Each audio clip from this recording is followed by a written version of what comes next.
Hello everyone and welcome back to a very exciting episode of What a Barb, a Polin podcast. Happy Christmas, happy almost New Year, depending on when you actually hear this.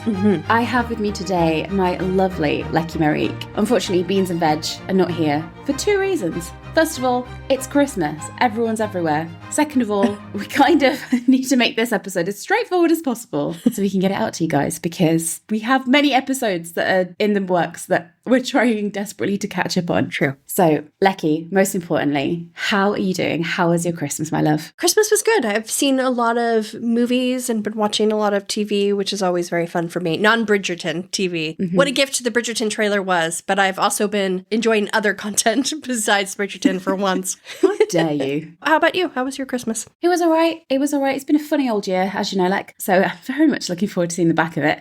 Christmas happened. It was survived. I mean, was it survived, though? Here we are to this day. Are we surviving this?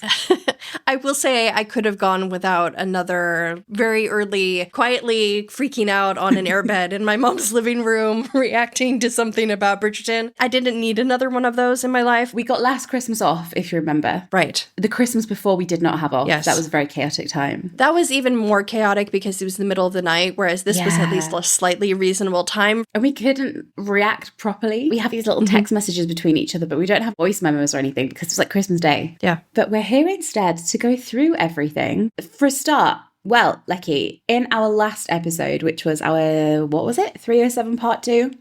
In the crumbs to that, we talked a little bit about the 12 days of Bridgerton, the 12 days of Bridgmas, as we call them. And I think if I remember, we got up to day 9 in there. No, we were on day 8. Were we? Yeah, because we reacted. To day 8. We reacted to half of day 8 because more of day 8 came out after we'd recorded it. We were really annoyed about it. No, you're right. We did get to day 8. What happened, though, was that we missed 3 stills because those were released after we recorded. They came out afterwards. Right. Okay. It was very annoying. Carry on. I was going to ask you to give us the rest of the 12-day overview, but it might be on me, darling. Okay. Well, just to catch us up, day 8, as you say, we had the NFL teaser that we reacted to in our last episode, but we did also get those 3 additional stills. We had Sophie, Benedict's drawings, and the still of Posey and Sophie together as well. These were some great stills.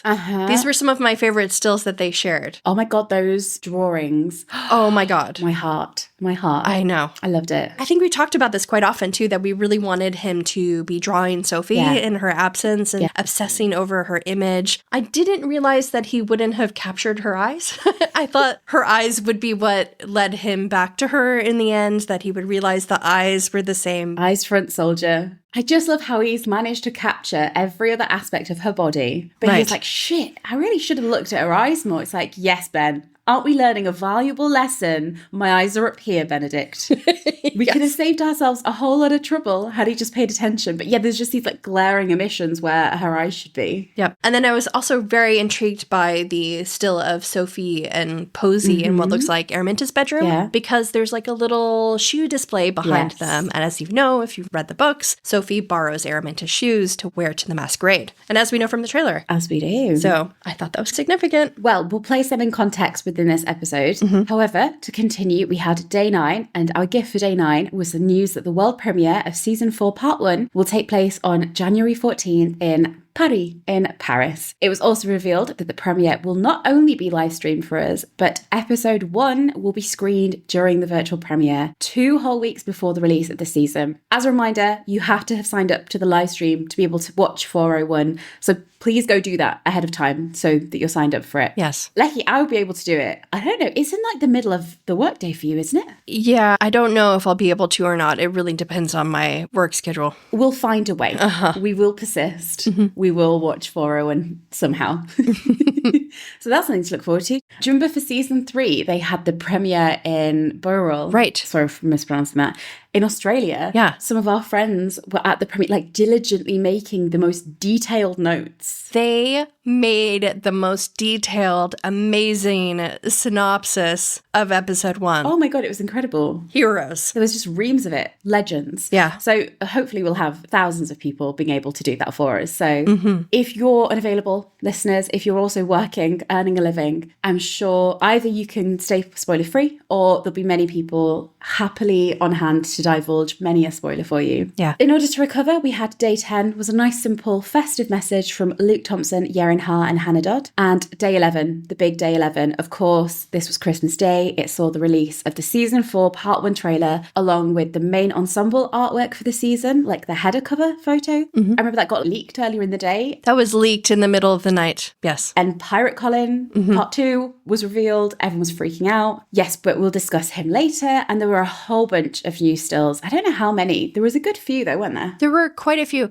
And I was wrong. Yes, I was up in the middle of the night because those leaks from the poster came out and we were trying to find the source. Like he did not sleep on Christmas Day. Yep. And then after all that, we were like, what the hell is going to be for day 12? You know, if the trailer was day 11, what was in store for day 12? Well, dear listeners, the final day of the 12 Days of Bridgerton was a giveaway. A US only giveaway, we should preface. So US fans can enter to win a framed script page from episode 1 of season 4, signed by Luke Thompson, Yerin Ha, and Hannah Dodd. Also, the giveaway gave away a very interesting piece of information, did it not, Lecky? The title of 401 will be The Waltz. The Waltz. Now, there have been many a rumour swirling around recently, many spoilers going around, but there have been the episode titles for all of part 1. I wouldn't say confirmed because they haven't been confirmed, but they've been going around, unverified, but very possible.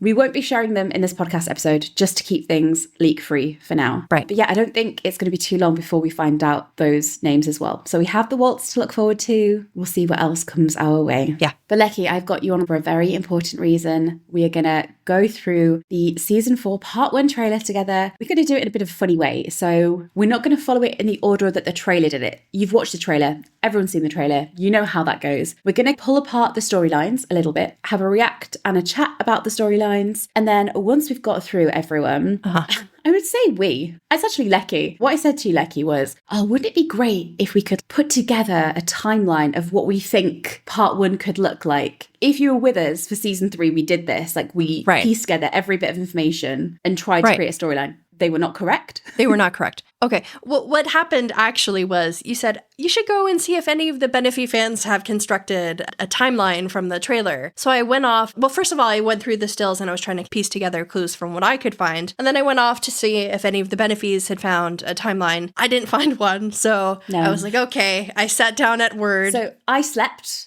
happily through the night. I went, wouldn't that be a lovely idea? Night, Lecky. And then I woke up and she created like a mad scientist, this perfect detailed document with every single screenshot of every bit of the trailer, every bit of promo, every still that has been leaked. It's this comprehensive document. And I woke up and I was like, wow, thanks, Lek.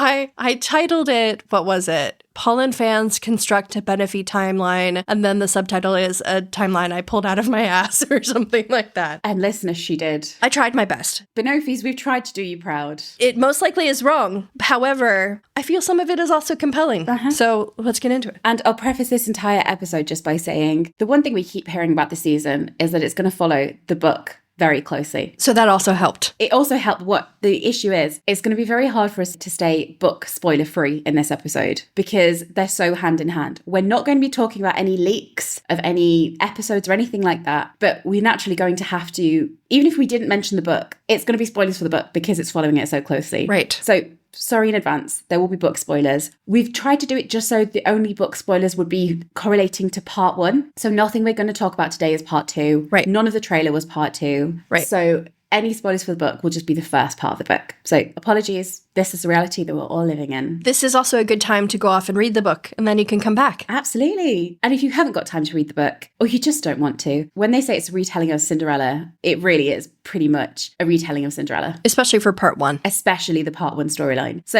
if you've watched any adaptation of Cinderella, you've got a good place of knowledge to start the season. Right. But let's get into breaking down this trailer. Oh my God, hasn't it come around so quick? epic. My word. Yes. I wish we'd finished our rewatch by now. It hasn't happened. We are trying diligently, I promise. We are trying. We may potentially be hiring outside help because our work schedules and lives are so hectic. After 2 years, we're like, oh my God, we need help. Yes, but we're trying our best. But the trailer is here. I just can't believe how soon the whole season is, but we'll get to that another day. Thankfully, I didn't have to watch that much American football to get the trailer. I switched it on. I saw like the little clip of Benedict, and then it said, trailer online now. And I was like, amazing. No one could find it. I think you watched more football than I did. However, in your stories, just as a side note, you asked what's the crossover between Polin fans and football. Oh gosh, I found out. We heard you, listeners. I found out. I'm English. I'm so sorry. Sorry, please. I was shouted at about that. I was like, I'll never make a joke again in my life. There are quite a few of you. We stand corrected. You have been heard. Apologies to all the NFL Bridgerton fans I insulted with my comment. So I hope you all had a brilliant Christmas day. That'd been a fantastic time. Okay, so shall we get into it, Lecky? As I say, we're just pulling storylines out, reacting to those. Our lovely listeners over on Patreon have submitted a bunch of their questions, their thoughts, their own reactions, so we can get into those as well, see how everyone's feeling about the trailer and about the season as a whole. Of course, everything we say comes with a very healthy side of clowning in this as well. So all of this is just us piecing pieces together. And remember, we're Polin fans trying to piece together a Benophie storyline. Right. We love them. We are unqualified. Have a block of salt at the ready. Yeah. With the Polin season, we were like, we know this. We're in the weeds. We can quote lines at will. Yeah. We're children stumbling. We're deers on ice. Have mercy on our little excited souls. Lecky, what was your first reaction to the trailer? I was, of course, excited. Yes. It's always exciting to get new Bridgerton content. It's surreal whenever you get new content. Very surreal. We've already seen Benophie interacting, so I was very much looking forward to seeing what world we would find them in outside of the masquerade for once. And all the other characters, of course. Yeah, we've seen a lot of the masquerade, haven't we? Yes. And some very unexpected Polin moments in that trailer as well. Oh my God. Which I'm sure we will get to. Oh, we certainly will. It's really interesting what you say about the worlds that we're finding them both in. I think that's a really good place to start because, as you say, we know about the masquerade, we have the basic Cinderella storyline in mind, but what I've been particularly interested in, and I know all of us on the pod, is where we're finding Benedict as a character. We've known him for many years now. Yep. What is he going to bring to the show for his season? And then, of course, as well, what's Sophie going to bring? Because last season, we already knew Penelope as the love interest. We'd already been with her for years, whereas Sophie's a new character. So who is she? How is she being portrayed? And what world are we finding them in? Shall we first start with Benedict? But before we do, a couple of our listeners' initial reaction to the trailer. Okay. G said, God, what a day we had. I think I still need to rewatch the trailer because the first few times my brain could only process a few thoughts. Pen, Colin, mask, Polin, baby, carriage, freaks, love them. Perfectly said. Accurate. Libby said, I've watched the Polin promo kiss. Oh my God, that kiss. Lucky that promo. Yeah. Still not over that. I've watched the Polin promo kiss and the trailer so many times. I can't wait for season 4. Sunny B said, I joined the fandom after season 3 aired and this is my first time getting hype over a trailer, speculating, etc. and having a blast. Welcome. If you ever want to know our reaction to the season 3 trailer, we had a live reaction, didn't we? You made a funny reel about it. That was the episode where I hadn't slept in 2 days and I was editing, and that's why there's like a point in our YouTube where I have an arrow pointing to the wrong side of the screen to what I'm talking about. You're like, I'm sorry, I'm so tired. I hadn't slept literally in 2 days. But we couldn't have a live reaction to this because of bloody Christmas Day. Anyway. Right. But yes, you can go listen to our reactions to the season 3 trailer, Cinebeast, but so good to have you on board for season 4. Debbie said, love the trailer, eek, so good. Our lovely friend Purple Cat said, oh, wasn't it lovely? Wasn't it indeed? So, Lecky, returning to the worlds of our two protagonists, shall we first begin with third born son? My God, the second born son. It's the new language I'm learning. I'm so used to saying third born. Third, yeah. Our lovely, very rakish Benedict Bridgerton. We finally get a little peek at Benedict's storyline in season 4. So we're saying goodbye to Colin the fake rake and hello to Ben the very, very merry happy to be raking around rake. Right. I just scrolled back up in our chat to see what my reactions were. Oh, what did we say? I said, I was going to be like, geez, Vi. She's being like too critical of him, but apparently his raking is just so public that everyone knows about it. And Elle and Penn calling him out is absolutely hysterical. You kind of see their point after a while. You're like, to be fair, your bedroom's an absolute shit hit, babe. Yes. I can see where you're coming from. So, of course, this will be very early 401, we can assume, because I think back to Anthony in 201. In the first first episode, especially before they meet their love interest, they have to like really establish like the extremity of where they're starting from, so we can have by the end of the season like a full earned journey. Right. So we had them quite extreme. So we have Ben fully in his merry rake era, happily cavorting around. We find him in many entanglements and giving not many shits about anything at all. Yes, so this is basically the Benedict we left off with in season 3, rejecting Tilly, telling her that he would rather remain free of those romantic attachments and enjoy his freedom. And that is absolutely what we see him doing at the start of season 4. The man is enjoying himself. Yes. There's no doubt about it. It's so interesting because you wonder like, and we can't really tell from the trailer, but how much of that, just like Polin was being the fake rake, and you could tell that he wasn't like really enjoying it. And by the time the end of the season came around and he was like, I hated it, I was just doing it because I was like lost. How much of Ben's like happy raking is him genuinely just not giving a shit, or how much of it will end up being, oh my god, there's this layered insecurity beneath it that we're gonna like unpick throughout the season? It's hard to say. Yeah, because it seems like his season 3 storyline hasn't made that much of an impact on him. His conclusion to that whole endeavor was, oh great, I love having an unattached life and just going out and having fun. It's interesting because I don't think it's so much coming from him, but it's that external force of Sophie coming into his life that changes things. It shocks him so much. Whereas with Polin, there's all this inner insecurity that he's dealing with. Yeah, and he was already halfway through a storyline with Penelope. Yeah. He was in the middle of the angst with Penelope when we found him. Right. So, of course, he's happily cavorting around, as we say, and it looks like Violet is very quickly going to become very frustrated with her son. Again, it's very similar to the approach with Anthony. So in his season when she was like, you need to sort yourself out and get married, right, was kind of her approach in season 1 and season 2. I think I sent you a message, didn't I, where I was like, Violet with Francesca or Colin or Daphne or Eloise is just like, oh, just marry for love. It's such a joy. And then with her eldest 2, she's like, you disgust me. You repulse me. Get the fuck out of my house. Get married immediately. Get married at once. It's like that same energy, which is so funny. Yeah. And that's how Lady Whistledown opens the voiceover. She says, for the season's most notorious gentleman, Benedict Bridgerton, he must bow to that most powerful of forces, mothers. He's in trouble. He is in trouble. Oh, so of course we saw inside his bedroom as well. We see her walking in and throwing out the people that are in there. I have to say my favorite shot is her striding toward the front of his townhouse. Yes, with Footman John in the background like, shit. Footman John behind her is literally sprinting to catch up with her because she is a woman on a mission. She is pissed.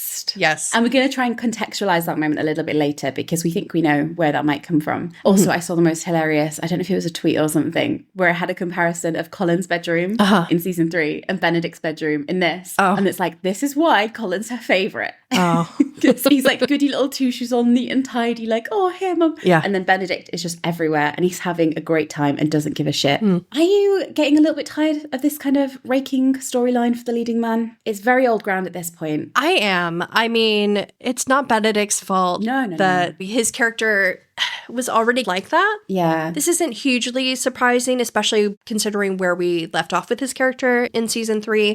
But I am really looking forward to seeing a different type of portrayal of a male lead opening the season, which we may perhaps see in season 5. Well, yeah, I suppose that's the thing. Hopefully Philip will be a different kind of character. I mean, that's a conversation for another episode, but we're hopeful for him. Yeah, I think we just, as fans, we get a little tired of the Bridgerton formula. Yeah. Each season kind of follows the same formula a little too closely, I think. So shake it up, babe. They could shake it up a little bit more. Well, speaking of merry rakes, of course, we do know that we are going to have someone shaking up the ton a little bit. So Michaela will be bringing a new kind of story. That is also exciting. Even if they keep her as like a rakish figure, the fact that she's a woman is going to still completely turn that on its head. So that's going to be an interesting dynamic. So for the next 2 leads, we're hopeful that a fresh dynamic will come into place. But exciting news, Benedict the artist is back. Oh, we're thrilled. We are so pleased. It's very much like last year when we really desperately wanted Colin to have his writing. And you're like, is the show going to throw that out? And obviously we'd already seen Benedict as an artist, but he so abandoned that in season 3 that you're like, do you want to pick up a piece of charcoal, darling, at any point in the near future? And I like that it is Sophie that brings him back to that. Yeah. We were so hoping to see Benedict the artist again. But it's going to be interesting because in this sort of pre-masquerade moment, I assume we're not really going to see him with any art. He's just going to be like living his rakish life. Do you think? I guess so. I was hoping we would see him doing some art beforehand. To me, it does make sense that Sophie brings him back to his art. Like stokes that back, yeah. But that his coat he wears to the masquerade, on the bottom of it, there's like these streaks that look like paint. And I wondered if it was actual paint, but now I'm thinking it's maybe just an artistic detail in his coat. Yeah, like a flare. As opposed to like maybe one of the reasons he was late to the masquerade. Well, Violet tells him, you simply must marry. You have not met the right young lady. She's like, last season, I married 2 of them off. My sights are set on you. And that's the other reason that she loves Colin so much, is this boy just went and got married of his own volition. And you know what? He wanted to get married in season 1 as well. And she has to harass the others into marrying. Right. But yeah, a really good place to find Benedict. Really interesting to see how we're going to find him. Our listeners had a couple of thoughts about this. So Pink Bunny said, based on the trailer, where do you think they're going with Ben's character development? I know we've talked so much, especially Beans, about how his storyline wasn't set up well. Do you feel more hopeful now? These moments in the trailer of him like raking around, it's going to have to be condensed pretty early into 401, maybe a little bit of 402 at a push. I am hopeful because of, like we were saying, they had to set the extreme for you to then see the character development. Yes. So I can see the path forward for him. And I feel like in this trailer, we don't see much of Benedict outside of that early persona. Like even the glimpses we receive of him and Sophie flying the kites and stuff like that, there's not that much dialogue from those later episodes. So we don't really know what Benedict is like with Sophie in those moments alone together outside of the dawn when they've gotten to know each other more. But in Sophie we trust though. We'll get onto Sophie in just a second, but yes, I really trust in her character, especially like Yaren's portrayal of Sophie. Yeah. And do you know like those lines which we'll come to, where she was like, he's not interested in me, he's interested in the idea of this woman. She has such a great character against him because he's like living in this carefree world and she's living in such a harsh reality of a world. She's pragmatic. Yeah. And I think she is going to force that out of him, not in a negative way, but in a beautiful way, force that change from him to bring him back to earth, but in a really wholesome, healthy way for him. And so I am hopeful about his character. I'm hopeful that we've seen the art. I would be interested to see if we, like how Colin's storyline obviously was about Penelope and his writing, but it was all about this sort of struggle with masculinity and his sensitivity. It's going to be interesting to see if Benedict is just portrayed as carefree and doesn't care or anything, and that's just how he goes, and then he meets Sophie and propels him in the storyline. Or if at any point we're going to like dig into how it feels to be the spare, how it feels to be the heir, how it feels to be then the de facto Viscount while Antony's in India. That's what I was going to say. I think we will see a bit of that because remember that one sneak peek we received of him coming into the ball and all the ladies are whispering and they're like, oh, which Bridgerton is that? Yeah, like, which one is it? Yeah, so I think we will see that aspect from the book. Like him being frustrated that nobody really wants to know him for who he really is. Like, there is a frustration with his own place in the world. Yeah. Sophia, obviously, her place in the world is unfair and harsh and hurtful, but he's also unhappy with the world he finds himself in when we open season 4. Yeah. So I'm very hopeful. And Purple Cat, look, you might have to check on this. She says, is Ben's room where Violet catches him Polin's old house? I'm sure the outside is different because they're on the new set, but the inside colour scheme looks very similar. Are the Bridgertons repurposing Sienna's old place again? I think it's supposed to be physically somewhere different, but they reused the same set because I think that's the Polin bedroom. So does it look like in season 1 when Anthony like lived at Bridgerton House but he had his own apartment where he had his mistress? Is this how we're going to find Benedict, where obviously he still resides at Bridgerton House a lot, but he has his own apartment for his own engagement and entanglements across town? I don't think he will reside at the Bridgerton House anymore. I feel like this will be his own... Yeah, his own space. Place. Yeah. Yeah.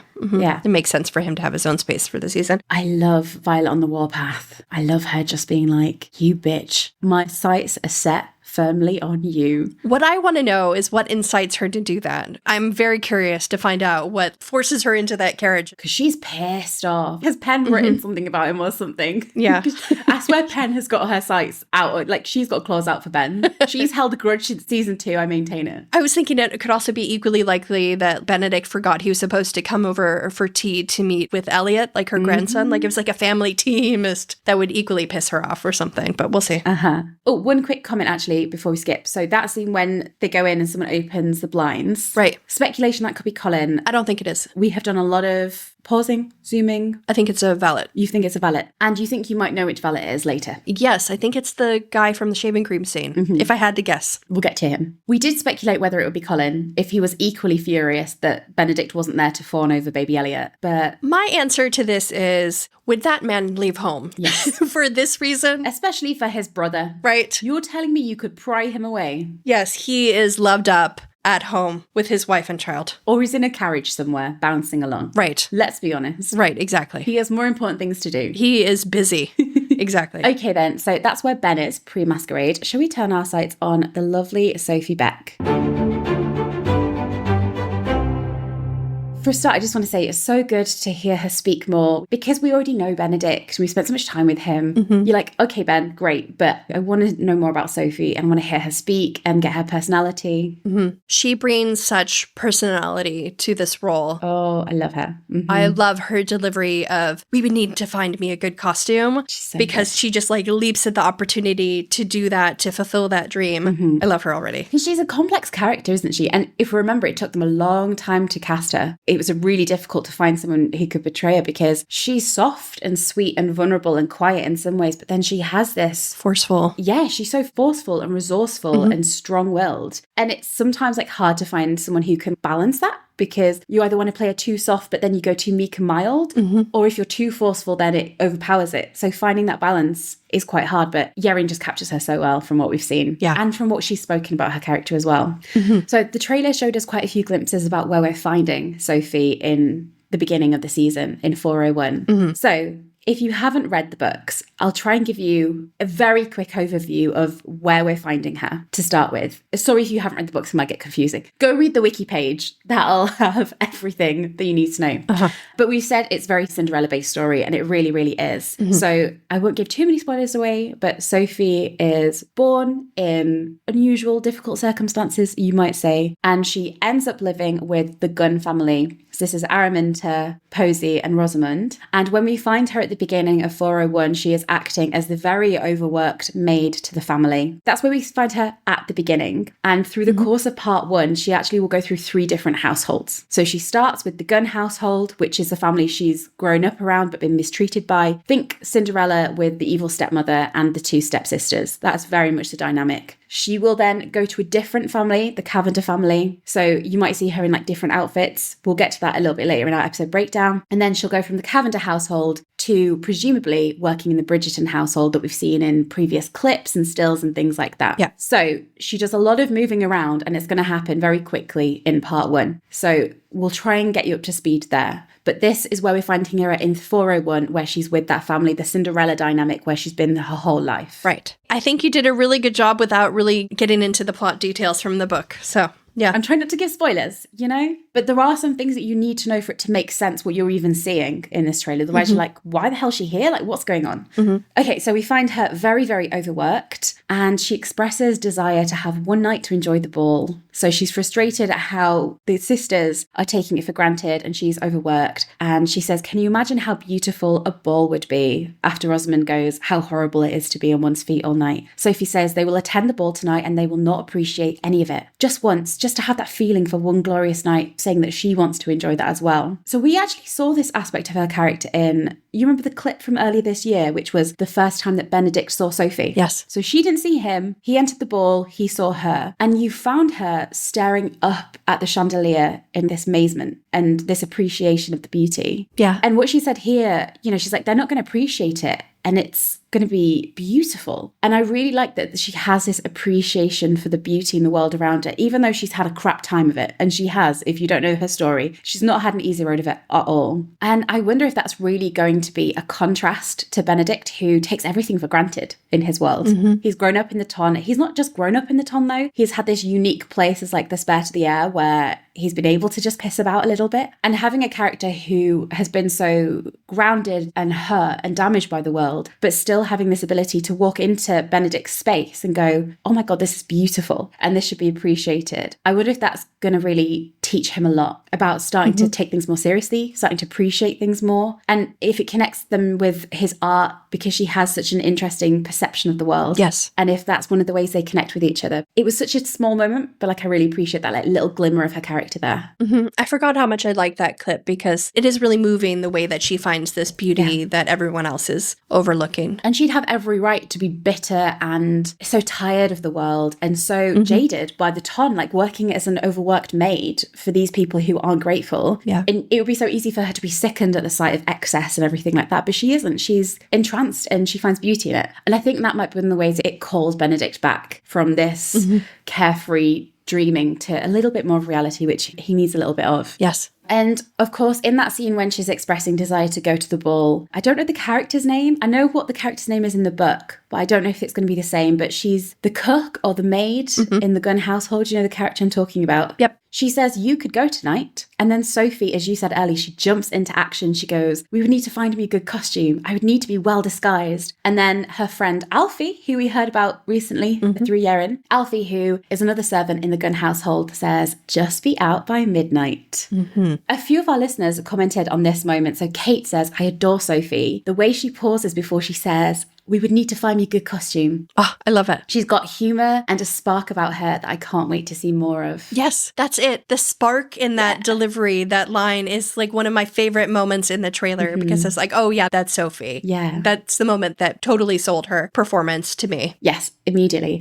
And our listener Zealous Girl said, I love that Sophie is shown being an active part of making the decision to go to the ball by saying, we would need to find me a good costume, rather than her co-workers planning it beforehand. Yeah. I think we love that as well because one aspect we appreciate of her character is her resourcefulness, like we say. Yeah. And I do like that she's the one to come up with that plan because you have the Cinderella aspects. And this is where they've talked about maybe playing with the tropes of the Cinderella. So Cinderella obviously has a fairy godmother who sort of makes this world possible for her. The cook or the maid, that figure, is being a fairy godmother in that moment, but with a lot more agency and direction from Sophie, where she jumps in and controls it a little bit more. And I really loved that. Yeah. And then Alfie, I think one of our listeners mentioned that Alfie was like a Buttons character in some interpretations of the Cinderella story, because Yerin mentioned or alluded to the fact that this Alfie character was going to be like a really, really close friend of Sophie's. So it was really good to see his little moments too, and the way that they pieced together her costume. And in fact, the costume itself, we saw tiny little glimmers being put together. There was a pair of shoes as well, wasn't there, that came from Alfie? Yes, a shiny pair of shoes that we believe were borrowed from Araminta. Which is very similar to the book, isn't it? That's kind of the setup. So at this point, very much following the story, more or less to a T. Okay, so we have our plan for Masquerade. Finally, the trailer gave us a glimpse of the Masquerade because we haven't seen enough of that. Oh, happy day. God. I mean, was it Veg? I can't remember when she said it, but the other day Veg was like, do we know that there's anything else other than the Masquerade? Besides the Masquerade. Did they only film the Masquerade and they don't know how to tell us? I am very happy for Benophie fans that they have received, the content that they have, but I wish they'd given us some more glimpses outside of the Masquerade because I feel like it's such a special set piece. Like, I was just thinking about the one clip we were talking about of her staring up in the chandelier. I almost wish they hadn't shown us that because I think I would have maybe have even been moved to tears watching it on the show for the first time. Because the Benophie storyline has so many other set pieces, like it has like the lake scene, which is a whole thing. Yep. And we only saw like the tiniest little glimpses of those. So I know the Masquerade is a spectacle, but this is pretty much going to take up most of episode 1 then, isn't it? Yeah. Okay, so Violet is deep in preparation. She's very on edge about it. She says, all the eyes of the ton will be on us at my Masquerade ball. And there's a glimpse of an invitation. And the invitation reads, Bridgerton House, Masquerade by invitation only. Unmasking at midnight. Carriages thereafter. This last line, what the hell? But Colin saw that. He was like, fantastic.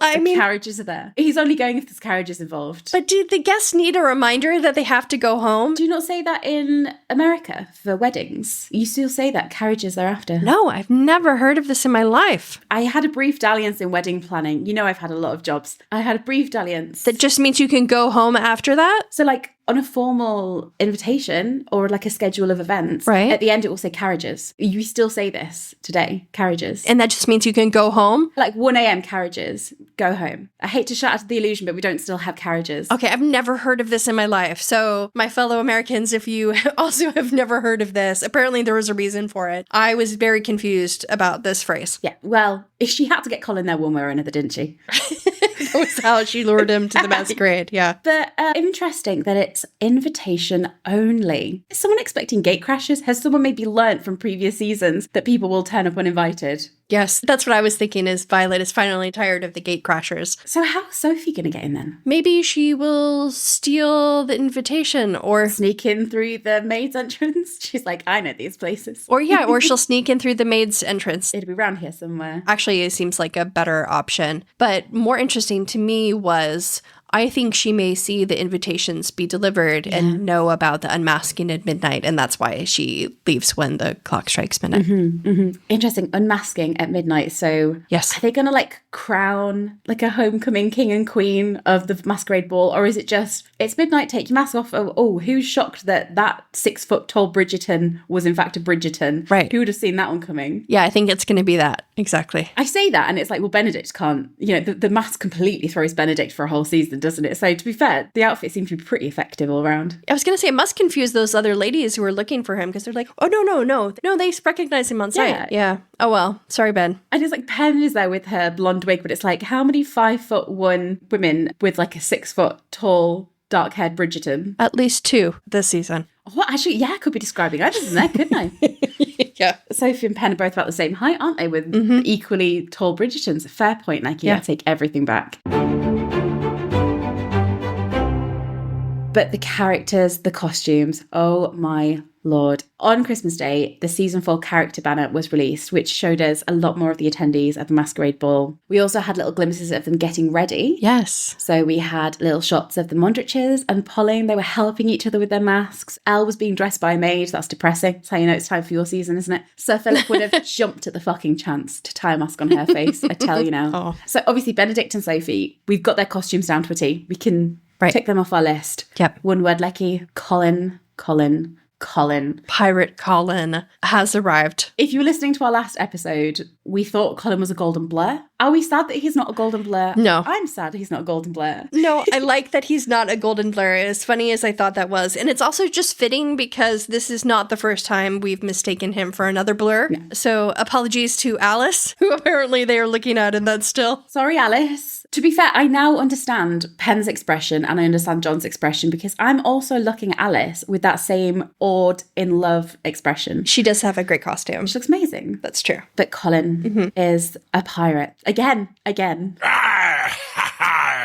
As much as we've complained about seeing so much of the masquerade, I'm very much looking forward to seeing his costume in more detail. I'm here for it. I'm here for Pirate Polin. It's crazy, isn't it? It's something I wouldn't take credit for anything in this life. But you would almost take credit for this. I would almost take credit. And I know that's like, if you're listening, that sounds like we're being ridiculous. Right. But I'm not joking when I said the Pirate Colin thing was a joke in the fandom. Genuinely started between a small group of people in the fandom that included us. I don't take credit, but I take almost credit.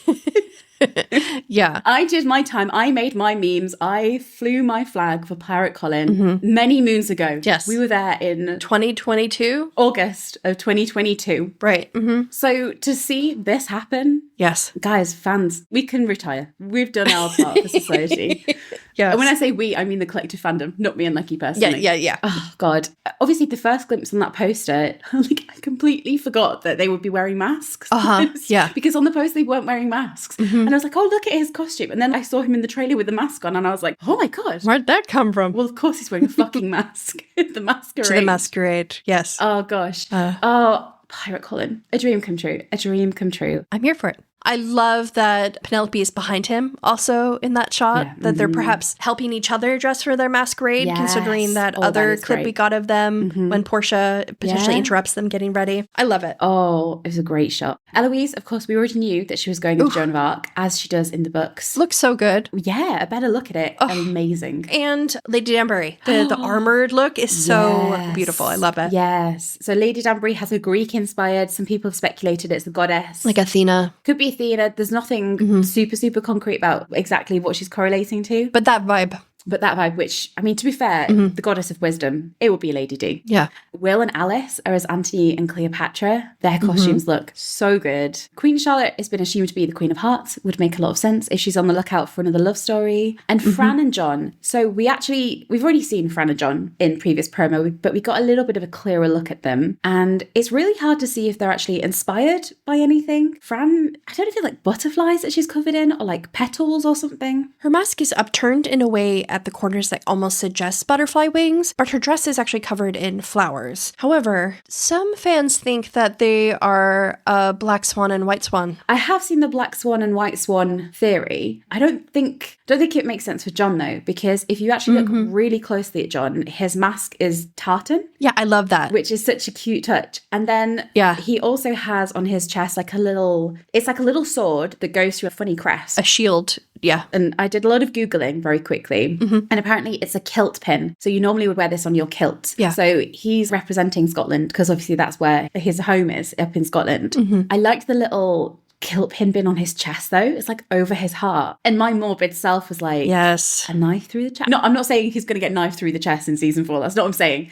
I'm saying he will be the knife in my chest if he dies. There's something a little ominous about it. Do you know what I mean? Yeah, the placement. No, I agree. I also wonder if with Fran, they arrive so late that they don't really have time to put together much of a costume. It's a good point, actually. Though Eloise does have the Joan of Arc costume, so I don't know. You know what, though? I can fully imagine, like, Violet getting that ready for her. Oh, because she knew that Eloise would want to be like a Joan of Arc. No, I bet Eloise would have like told her, she's like, I'm only coming to the masquerade ball, because Elle knew about the masquerade. Ah, that's true. They'll have been sending letters and stuff, wouldn't they? Erin, our listener, said, I love the characters that really went for a theme. So Pen and Colin, Will and Alice, Lady Danbury, Eloise. Why do you think Fran and John, Violet and Hyacinth didn't go for more of a costume? It's interesting, isn't it? I was thinking this because some of them are so overtly characterized in their choices and so identifiable. And then some of them, it's like, you could guess at who they're influenced by, but it's not super obvious. Maybe it just comes down to personalities. And also with Hyacinth, I wonder if, almost like in season 1, when they let Eloise attend a couple of balls, like she's not technically supposed to be there, but they're like, you can come in for a bit. And that's why they just gave her the Harlequin mask. Yeah. But for Violet, oh, she looks beautiful. Some people think she could be like Titania? Yeah, Titania. But I think she looks so beautiful. Oh my God, if Marcus went as Oberon. Oh, potentially. I would die. You know Midsummer Night's Dream is my favourite play. Oh, is it? Yeah. I did not know that. Oh, thanks for being my friend. How could you know this obvious fact about my life, Lecky? Sorry. Well, no, this makes sense about why you were making fun of me about the person with the horse or donkey costume last time. Oh my God, what if that's Marcus? Titania and Bottom. Maybe. It was a really tall person. That would be a bit mean to make him look like an ass.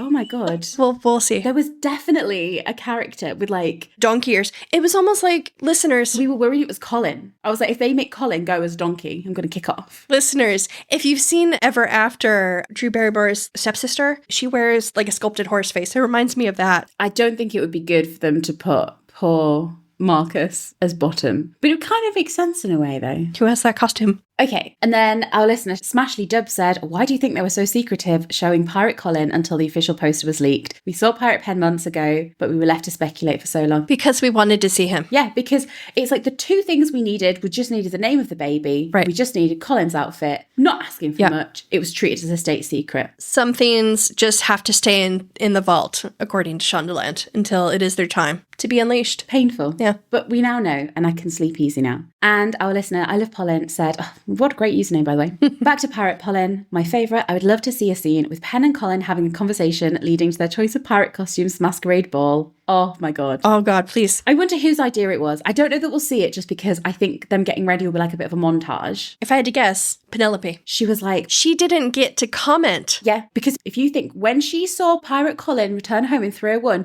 she wanted to jump the fuck out of his bones. Yeah. And she was like, shit, I'm mad with him. She was like, fuck this. She's just reliving past fantasies. And can we blame a girl like... No. It's very similar to him. She's like, how about I'm just pulling ideas here, just reference points from, art and literature. How about a high-waisted belt? And I'm thinking like a blue shirt. A dark bluey shirt. Yeah, exactly. And he's like, wow. I already have this. And she's like, maybe like a Parisian flair? I've just read a book. I've read a book about a French pirate. And he's like, yeah, sure. I am not going to blame a girl. I said at the time, I say it now, how the hell Pen didn't jump on his bones the second he got home? She's a stronger woman than I am. And I don't blame her for reliving a past missed opportunity. It was 100% Penelope. Okay, so the Masquerade. Everything we've seen from Masquerade is very Benophie focused. Of course, it's their moment. I'm going to be interested to see what else might happen at the ball. For example, is Queen Charlotte going to be on the lookout for another love interest for the new season? I think she will be. Are there going to be any shenanigans afoot? But in the trailer, we see Ben and Sophie talking on the dance floor, which follows on directly from that clip we saw earlier this year. So we talked about it a bit earlier, but it was Benedict walking into the ball. He sees Sophie, a man approaches Sophie and asks her to dance, and that's where the clip ended. Right. So we speculated that Sophie was going to turn the man down because she doesn't know how to dance, and it looks like that's what happened. So Benedict approaches her, intrigued by her, and Sophie says, I cannot dance. And Ben says, a lady who cannot dance. Intrigued is the word. He is especially intrigued by this, and it's something he wants to correct at once. Yeah, absolutely. He wants to make sure she learns how to dance. Let me on that. You know, this is very Colin of him to be like, okay, well, let's go then. Of service. Yes.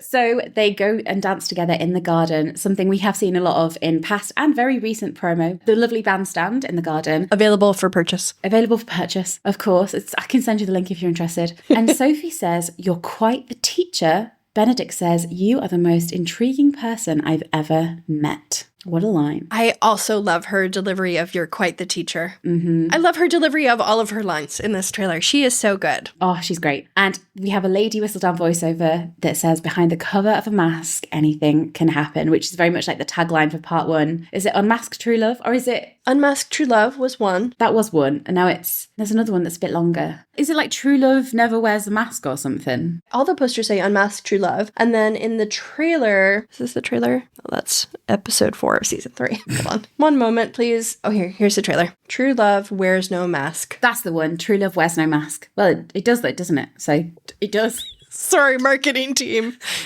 It's like the central conceit of the entire season. Unmasked True Love works. Yes. Okay, we have our lovely masquerade. We have then clips of like a Benophie love story taking shape. Again, a reminder, this is the part 1 trailer, so these are scenes from episode 1 to episode 4. A little bit later in this episode, we're going to put these in a little bit more order, so stick with us on this. Initially, we're just going to chat about the moments we saw. We're not trying to contextualize them too much, right. But okay. So the first point we have is after the masquerade, we find Benedict sitting on the stairs. So it's the same night, you can see like all the decorations are still up. And Violet says, you sound as if you have been made a new man. Oh. And he doesn't look sad. I'm used to seeing a Bridgerton man looking very sad on these stairs. I've seen that many a time. No, that is still to come. Right now, he has hope that he will find her again. Yes, because he's like, you know, it's invitation only, passes the invite list. Right. Job's a good one. And it's this really lovely moment. And our listener Murphman's mama said, was everyone else really emotional watching Ben and Violet on the stairway? Yes. Those pesky Bridgerton stairs have hosted a lot of crazy chatter from this family over the years. I love a moment between Ruth and one of the Bridgerton children. I knew you'd like this. I think these Violet moments are so good. She is so amazing. I love her so much. Yes. That's why I said when I met her at the premiere, I like held her hand and I was like, I think you're so amazing when you have these moments with the children. You're so brilliant. She was probably like, what the fuck? Oh. But it's right what you said, that it's a really interesting moment because he's not despondent, he's still hopeful. And that hope is going to be crushed like a bug under a rock very shortly. What also is interesting is that at this point, she's like, oh, he finally sees the world the way I want him to see it. He wants to settle down. He's found this true love that I so badly wanted him to find. Yeah. And then later on in the trailer, she realizes, uh-oh. For fuck's sake. This isn't quite going the way I'd hoped. I love Violet's perspective. She's like, what an easy season. Yes. It's only 4:01 and I told him this episode. Exactly. I said to him earlier today, I said, get your ass in gear, get married. Yeah. He's fallen in love. Jobs are good. And it's like, Violet, darling, there's 7 episodes to go. Yeah. I don't know how to tell you this. So it's interesting that she knows straight away. Does he tell her straight away? Does she see him with her? Does she piece it together? Are you kidding me? She comes in, he's sitting on the stairs smiling at a woman's glove. With like this dopey smile, yeah. She doesn't need to be told anything. Yeah, it's cute because in 303 last year... he's cradling fabric. Yeah. I'm like, how the hell has she pieced this together? Does she have CCTV? And it's like, no, she just walked into her house and saw him like stroking a glove. And if you think in 303 last year, that's how Vicus had their meet cute, wasn't it? Like the dropped glove and Marcus picked up her glove. Yes. Yes, exactly. So it's like this really cute moment where she's like, a glove on the floor. Actually, I'm not going to talk about gloves on the floor because it just reminds me of Colin in 301. They can go either way, guys, can a glove. So we have a very positive Benedict. How hard could it possibly be? Enter Shondaland, I think, is the solution to that. The next part of the story seems to be he is enlisting help to find the lady in silver. And who on earth would you enlist in a crisis if you had a mysterious woman whose identity you just could not get to the bottom of? Who is the most successful person in the ton who has never failed, has never spent years of her life trying to unsuccessfully uncover an identity? It's Eloise Bridgerton herself. It's like, I know the girl who can do this job. Well, he goes to Elle, and she just happens to be with Penelope, so that potentially helps. Of course, this was an incredible moment. Will live long in my heart. The moment of Penelope's together in unison calling him a rake. Iconic. No notes. Oh, this is everything. We struggled last year, Lecky. The suffering that Penelope has had to go through, and us with it. And this makes it worth it. But I love that Penelope is nodding when she says it, like, yes. You're a rake. And we'll definitely come back to this Penelope's moment a little bit later when we're talking about how involved Pen is going to be and things like that. But of course, just great. Our listener Gabby said, Pen and Elle calling Benedict a rake is iconic. I have a prediction that Benedict will try to enlist Pen as Lady Whistledown to try and find his lady in silver. I love the thought of him going over to Featherington House too. Such a great moment. And we hear Benedict telling Eloise, we must find the owner of this glove. Yes. So he's got her one way or another. I don't know how he gets her to agree. He knows that she likes searching for people. Yeah. He's like, a wild goose chase. I've got the job for you. Yes. Yep. Exactly. And then sort of tied into this, so we don't know exactly when this falls within the story, but it's sort of a similar theme, is Alfie, the servant and Sophie's friend, says, what if he's looking for you? And Sophie says, he does not want to find me. He wants to find the lady in the silver gown, and she is not real. Yeah. Our listener Kate said, when Alfie says, what if he's looking for you? Is he holding a Whistledown in hand? Yes. Pen must be writing about Benedict's search for the lady in silver. I think she does. I hope she charges him. Do you know, like when you place an advert in a newspaper? I hope she's like, I can add it in. There is a fee, darling. It's called a commission. I don't work for free, darling. Like, if you want a poster in there. They're family. And they now know each other. I wonder if them knowing each other has the opposite effect.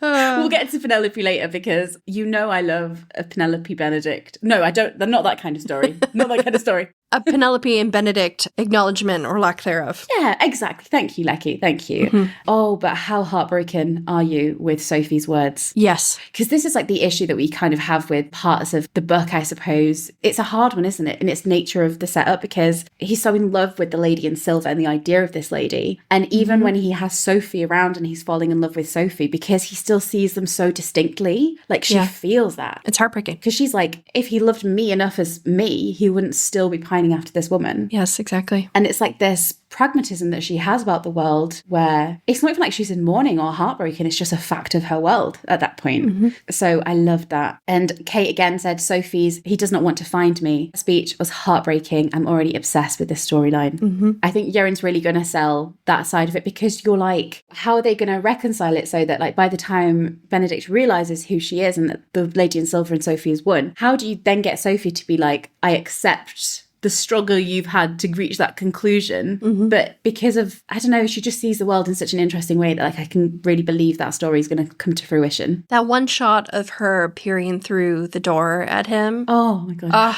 It's so tragic. I have to confess, it was a beautiful shot. It really reminded me of the Newton and Anthony moment from season 2. That reminded me of that moment as well, in a funny way. Yeah. Bridgerton fans, when things are a little too emotional. Lecky cries. And a little too hard to swallow, you have to look for the humor. Yes. And I also was thinking of Newton and Anthony shutting the door. It was an enemies to lovers story, wasn't it? I mean, not lovers maybe, but we move swiftly on, don't we, darling? Because then we have Sophie and Benedict bumping into one another, and Sophie says, Mr. Bridgerton. She recognises him, and Benedict goes, do we know one another? Oh, where's that pin of John's? Give me the dagger through the heart immediately. Yeah. Poor Sophie. She just suffers and she just suffers. Although she's like living in denial, like with Alfie, he's searching for you and she's like, he doesn't really want me. There must be this part of her that's like, he's going to see me and he's going to see me. Yep. Like he will know it's me. And he doesn't. And the worst part is that, we'll come back to this later, but I'm pretty sure he was thinking about the Lady in Silver right before he bumps into her in this moment. And the fact that he doesn't put two and two together is just so heartbreaking. He just didn't look in her eyes, guys. Don't know what to tell you. If you've read the book, you know that Benedict is somewhat blind to what is in front of him. And look, we're Polin fans. Let us not say anything against a man who is blind to someone who's been in front of him for years and years. Very true. It's genetic at this point. I don't know what to tell you. But you just can't help but feel for Sophie in this moment. A dagger through her heart. So, some of our listeners had a couple of questions about the scenes that we see throughout the trailer. Okay. And it might just be useful to, without giving too many spoilers, to give a little bit of context about the story here. So our listener Kiki J said, I noticed several scenes where Benedict and Sophie are interacting, not at the masquerade, and she wasn't in a maid's outfit. Am I mistaken? And then Erin said, it looks like Sophie is wearing a blue dress at my cottage. Why do you think Ben has random Bridgerton blue dresses at his house? So maybe we should just quickly explain what happened. So Sure. We have the masquerade. We have the masquerade. At some point, Sophie is no longer working for her original family, and she goes to work for a new family in the country, which is where she bumps into Benedict again. Yes. Events occur. She may have to leave that place for some reason, and they end up at this other location, which is my cottage, which is a house that's owned by the Bridgertons, but now basically Ben has taken ownership of. Yeah. And the reason she is probably wearing dresses there is that it used to belong to the Bridgertons. It technically still belongs to the Bridgertons, but it's now Ben's. And those, I think, are probably one of his sister's dresses, like an old dress that just happens to be there. Yeah. And some very, very clever fans have pieced together, I think there might be a Francesca dress that's there that we've seen in previous seasons. Yes. So the dress she wears in the lake scene looks like the dress that Francesca wears in 304. Now, technically, it doesn't really make sense for that dress to be there. Should a duplicate. But I think they're just trying to convey that this is a home that used to belong to the Bridgertons. So that's why there's some of his sister's dresses there. Yeah, they've been over. So I hope that explains a little bit about why we have some scenes where they're sort of out of this world. So There's no boundaries here there's no boundaries, in this place.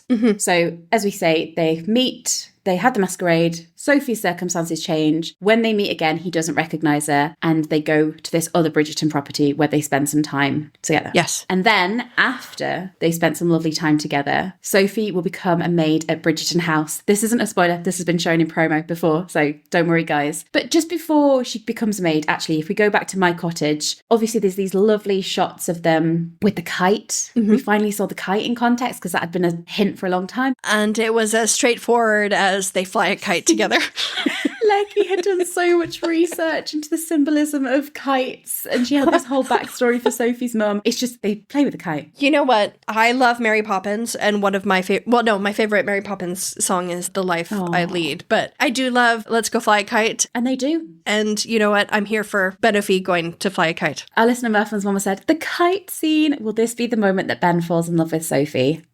Because this is kind of the central part of the story, is that he's already in love with the Lady in Silver. He spends a long time searching for the Lady in Silver, meets Sophie again without realising they're the same person, and he starts to fall in love with Sophie as Sophie, not realising they're the same person.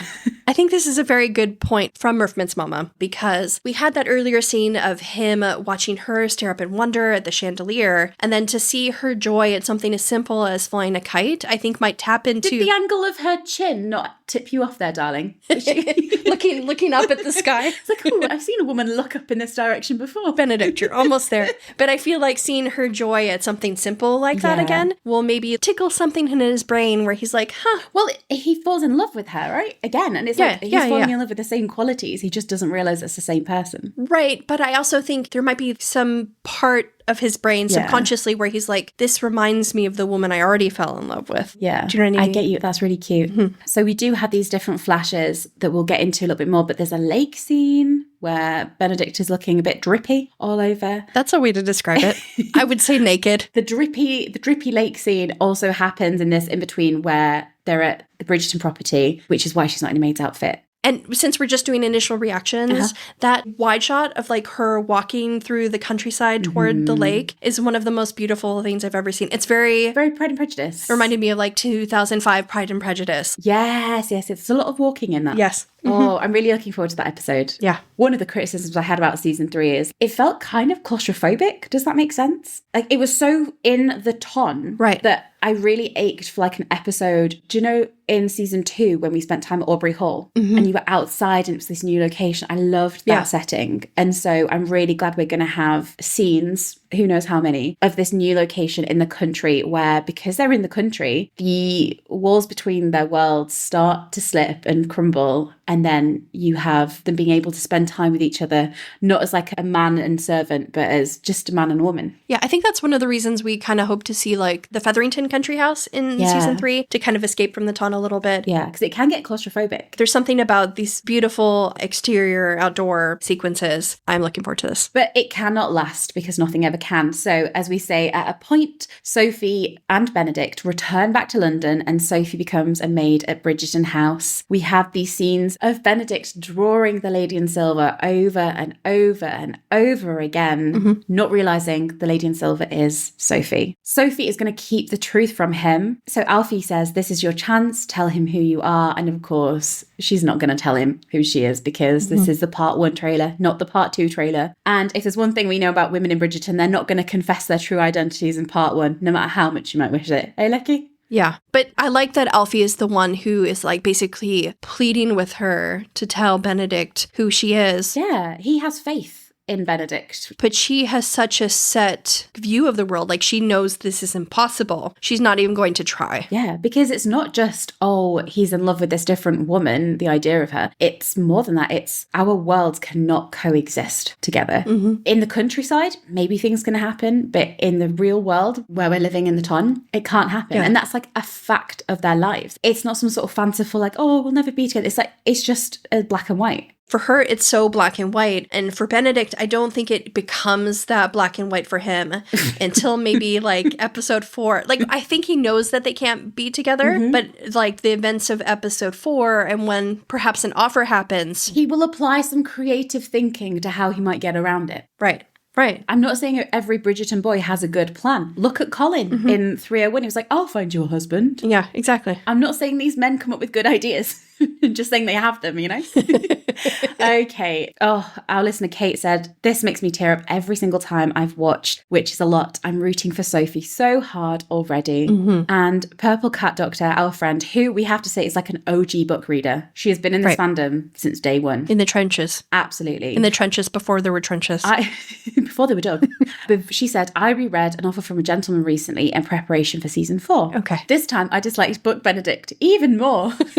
But I fell in love with Sophie. I trust that Show Benedict will be an improvement. Luke Thompson is fab and Show Sophie seems to have a lot of spirit just based on what we saw in the trailer. From what we've seen, Yeren is fantastic. And I really agree. Yeren is amazing. And I also trust in Luke Thompson. There is a sensitivity in his portrayal of Benedict and a romanticism that I believe and hope some more will be brought to this season into their love story. Because if you haven't read the book, and if you have read the book, then there's aspects of Book Benedict which very much like Book Colin, you know, these are very flawed characters on the page. Even Book Antony, they're all flawed. Well, very much Book Antony. He was kicking Kate in the stomach, wasn't he? Out of context, that's crazy. I mean, in context, I don't know that it's much less crazy. But this show does have a really good way of taking these characters, and like even Sir Philip, from what we've seen, and softening them. So yeah, I 100% trust in the characters and the actors to deliver this love story. But speaking of love stories, shall we revisit a past love story, our dear Polin? Because in the trailer and the new clips and stills and promo and everything, we did get a few new glimpses.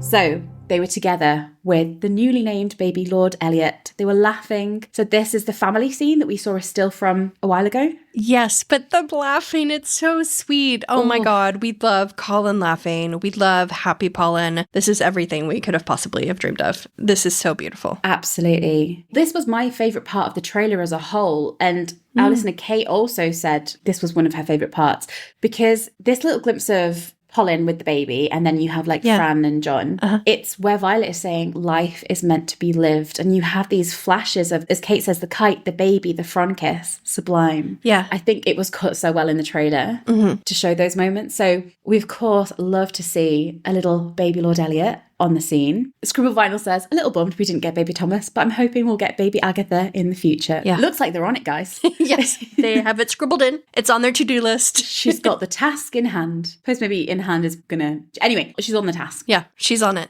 And then... Oh, I mean, she's working at it. God damn She's on it. There's no denying she's on it. I don't think anyone can disagree that's what's happening, Leslie. I was trying not to do any puns. Oh my God. I have a list of all the comments we've had, and the carriage section just has like loads and loads of comments from people to get to. Oh my word. Okay, of course, we then had the flash of them getting ready for the masquerade. So it's the moment in their bedroom, which we already know is going to be interrupted by Portia. But we did get a new still this week where the two of them are in front of the mirror. Ding, ding, ding. Embracing. So sweet. And it's really tender and sweet and And this is like Colin helping Penelope get ready because this black dress, guys, we had a lot of comments about the black dress. The black dress is part of her pirate costume. It's the underdress. Yeah. It's part of her pirate costume. Because it looks like, why the hell is she wearing a black dress? John, has anyone checked on him recently? No. He's fine for now. He's breathing. Right. And if you remember from that clip we received before of Portia coming in, we saw like a little mask on the table next to her. So this is obviously them getting ready. Oh, that would be Colin's little mask then, wouldn't it now? I think it is Colin's mask. Yes, makes sense. Yeah. So with this new still, we have Colin like lovingly help Pen get ready. And then, of course, in the trailer, you have, as our listener, I Love Polin says, Colin putting on his mask with melting emoji while Pen is behind him. Do you think she's going to tie it up for him? Hopefully, yes. Yeah, I think we're going to have this montage of them all getting ready, like the Mondriches and everyone getting their little masks on. And I love the detail. It's such an intimate domestic moment of Pen lovingly tying his mask on for him. She's like, we'll save this one for later. From reading the scripts in season 3 a lot, they'll use the phrase like, we get montagey here. Yeah. And this is very much like montagey, like the ball is about to happen. Yeah. We're getting montagey here. And Gabby says, I wish there was more Colin in this trailer, but I'm so happy we got to see a peek of his masquerade outfit. Do we think Pen is going to dress him? She's on hand. She's there to assist. She's ready and willing. And Purple Cat said, I love the still we got of Polin in front of the mirror. They just look so settled and happy. Yes. Do you think Portia interrupts them? The tiny snippets we saw previously where Portia squidges Colin's cheeks seem to be the same scene. Yeah, it very much looks like that's... Who knows if the little mirror moment is before they're interrupted or after they're interrupted. And then Purple Cat said, do you think Polin are still doing it in carriages because Portia walks into their bedroom whenever she pleases? Or are they simply that freaky? They're poor footmen. I think they're just that way. Both. Yeah. I think both. Colin is used to paying off footmen at this point, and it's become a bit of a habit. Yeah, he's married into wealth, and I fully believe that Portia will walk in every time because she's like, we need a spare to the heir. Yeah, exactly. And doesn't realize that her walking in impedes that. Yeah, he's like, I'm fucking trying. Oh, okay. Another moment, of course, as we've already touched on, the Penelope's rake moment we had. Our listener Kate said, I love them. I'm so happy Pen is able to be herself around all the Bridgertons now and a voice of experience and wisdom rather than the quiet wallflower most of them never used to notice. Oh, how much of a shock to their system is Penelope to the Bridgerton family? Because when Colin fell in love with her, or like when they got married, they were like, oh, Penelope, yeah, we know Penelope, the quiet girl across the street. Yeah, we know her. And then she marries into the family and she's like, yeah, now I can really show you who I am. Love it. Yeah. And they've like, well, I mean, she slots in so perfectly with the family. But yeah, I think it's great that she can be her true self. And it will be interesting to see how they do lean on her as a source of gossip and wisdom and the respect they'll have for her for what she's achieved in her life. And another of our listeners said, personally, the moment of Eloise and Pen calling Benedict a rake is hilarious. Couldn't agree more. Yeah. But, Lecky, 2 words for you. 3 words for you? Good Lord. I'm sorry, I just scrolled down in our Word document. It's an entire page of comments about what is probably maybe less than 2 seconds? 1 second footage. I don't think it was a second. Guys, we're a Polin podcast. I don't know what you were expecting, Lecky. All right, no. I'm thrilled.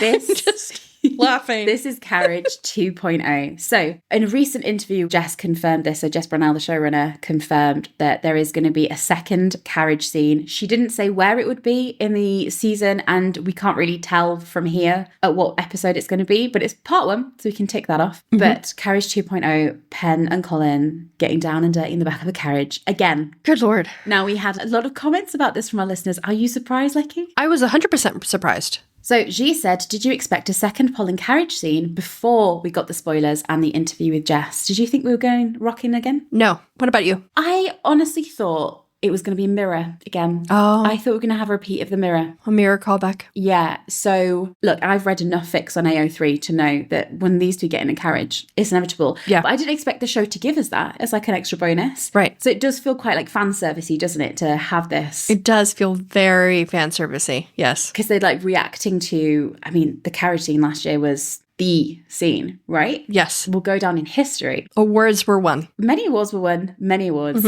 So I was still kind of surprised though. Pink Bunny says, I'm going to need your thoughts on the Bridgerton ride. Ride Redux. Kiki J said, Polin related, can we speculate on what event they are going to or returning from when they decide to get frisky in the carriage? Well, it doesn't look like they're not in super formal wear, are they? No. Maybe this is just an average day. I wouldn't be surprised if this is just an average day for Polin. I don't know that they're necessarily going anywhere fancy. I just think Colin is like, should we just go for a little ride around town? Pen's like, let's go for a ride. I'm down for that. I think that in season 3, we saw 3-dimensional versions of Polin. Their characters are so rich and so layered, and now they're also fodder for comedy. Yeah. They may have their own things going on, but they're also there to bring some levity to the story. They're tried and tested. They're freaks. Yes. Yeah. They've like established the character. Now they're like, just go at it, guys. Have the time of your little lives. And they are. Yeah, they are a burden to their staff and their footmen. They cause trauma wherever they go because they love each other a little too much. Was it that Jess Brunel said, when the Featherington carriages are rocking, don't come knocking? I mean, where was the lie? Words to live by. Right. Kate said, Carriage 2.0, incredible, I'm deceased. I had to watch several times just to make sure I hadn't hallucinated it. I actually can't believe they did this. It's just too good. Uh-huh. Yeah. Debbie said, is Pen turning the tables on Colin in the carriage, as in it is his turn? I think the carriage scene could be in any of the first 4 episodes. I agree. I don't know which episode. It's interesting. It is a,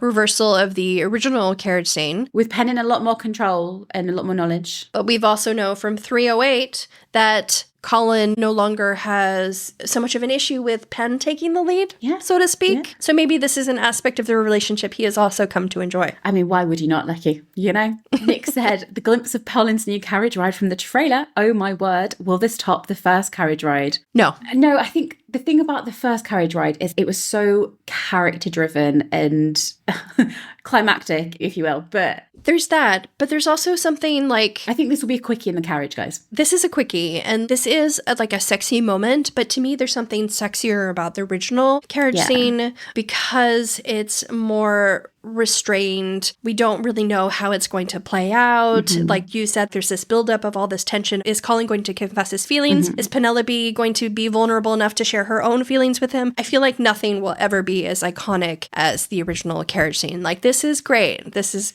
sexy, but nothing will ever beat the original carriage scene. I'm sorry. But we are more than happy to go for another ride around the block. Are the footmen happy about this? Maybe not so much. The cleaning crew, no. No. Purple Cat said, in Carriage 2.0, do you think Colin looks so shocked because of what Pen is getting up to down there? Or have they arrived at their destination again? Euphemisms all over. Maybe this time the carriage driver keeps on driving. I think those drivers know full well to just keep on driving. What I want is a wide CGI shot of Mayfair, and there's like a carriage just going in circles, like throughout season 4. Or like, imagine this as after like a tea at Bridgerton House, and they get in the carriage and they just keep going around Grosvenor Square over and over and over. Right. But they have the CGI shots that they use to transition between different days and day and night and stuff like that. I just want to see one little carriage like going in a circle around Mayfair. And that, of course, is our Polin. I just assume they're constantly at it, basically. Purple Cat also asked if he looks shocked. I don't know if he's shocked so much as just very, very much enjoying himself. What do you think? Maybe he is shocked. Maybe she just pounces on him. And it's that like taking control that he's like, oh my God, I didn't know we were doing this right now, but I'm here for it the whole time. Maybe. Because she looks so in control.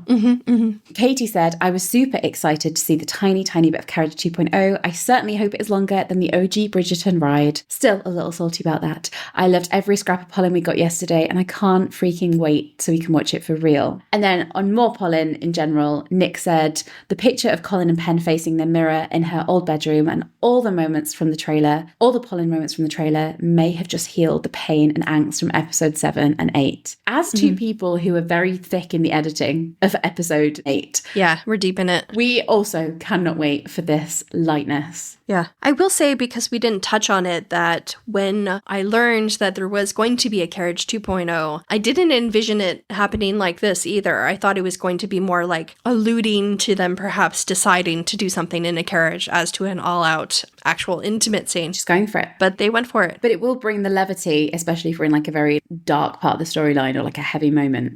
The last comment I'll make about like Polin as a whole, because we only got a couple of glimpses on them, is that like I am feeling so much better about their costuming and their styling for both of them. I love that Colin has this season 1 inspired look. And Penelope's in Bridgerton blue. Yes. What more could he want? What more could we want? Dreams come true. He'd want a head to toe yellow, you know it. But for us, yeah, because with some of, I think we've mentioned it before, but with some of Pen's clothes, we were a bit like, oh, these look a bit matronly. However, the more I see of them, they still have that delicate romantic side to them. So yeah, I'm really enjoying what I'm seeing. And so is Colin from all appearances. Yes.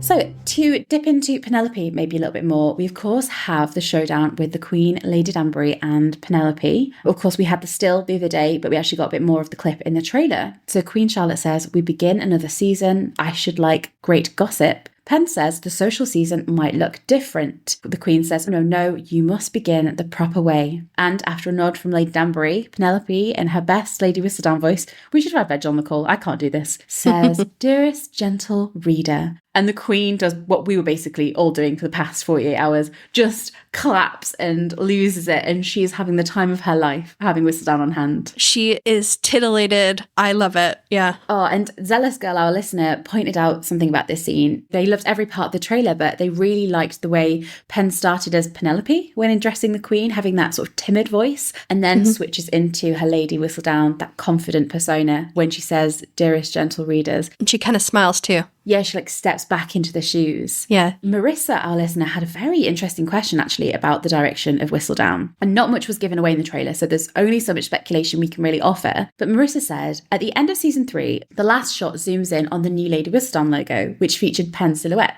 I interpreted this as a show leaning into merging Pen and Whistledown as one. Yeah. In the trailer, at the 15-second mark, the Whistledown paper features the old logo. I'm hoping this is a flashback or an intentional misdirection, because otherwise it feels like the writers are ignoring a huge plot point and character development from season 3. Very interesting. Wasn't there another still that has the new logo? And I think it might be the one of Queen Charlotte laying on the poof in episode 2. Oh, maybe. And what we know about Bridgerton is that they sometimes like to reuse these clips of like the extras. Reuse footage. Reuse footage of people receiving in general, but also of people receiving issues of Lady Whistledown and stuff like that. Yeah. So I wouldn't be surprised if this was maybe an old clip that they just inserted in there. Because in season 3, wasn't there at one point, a shot of them using a season 2 Whistledown when it was like talking about Edwina?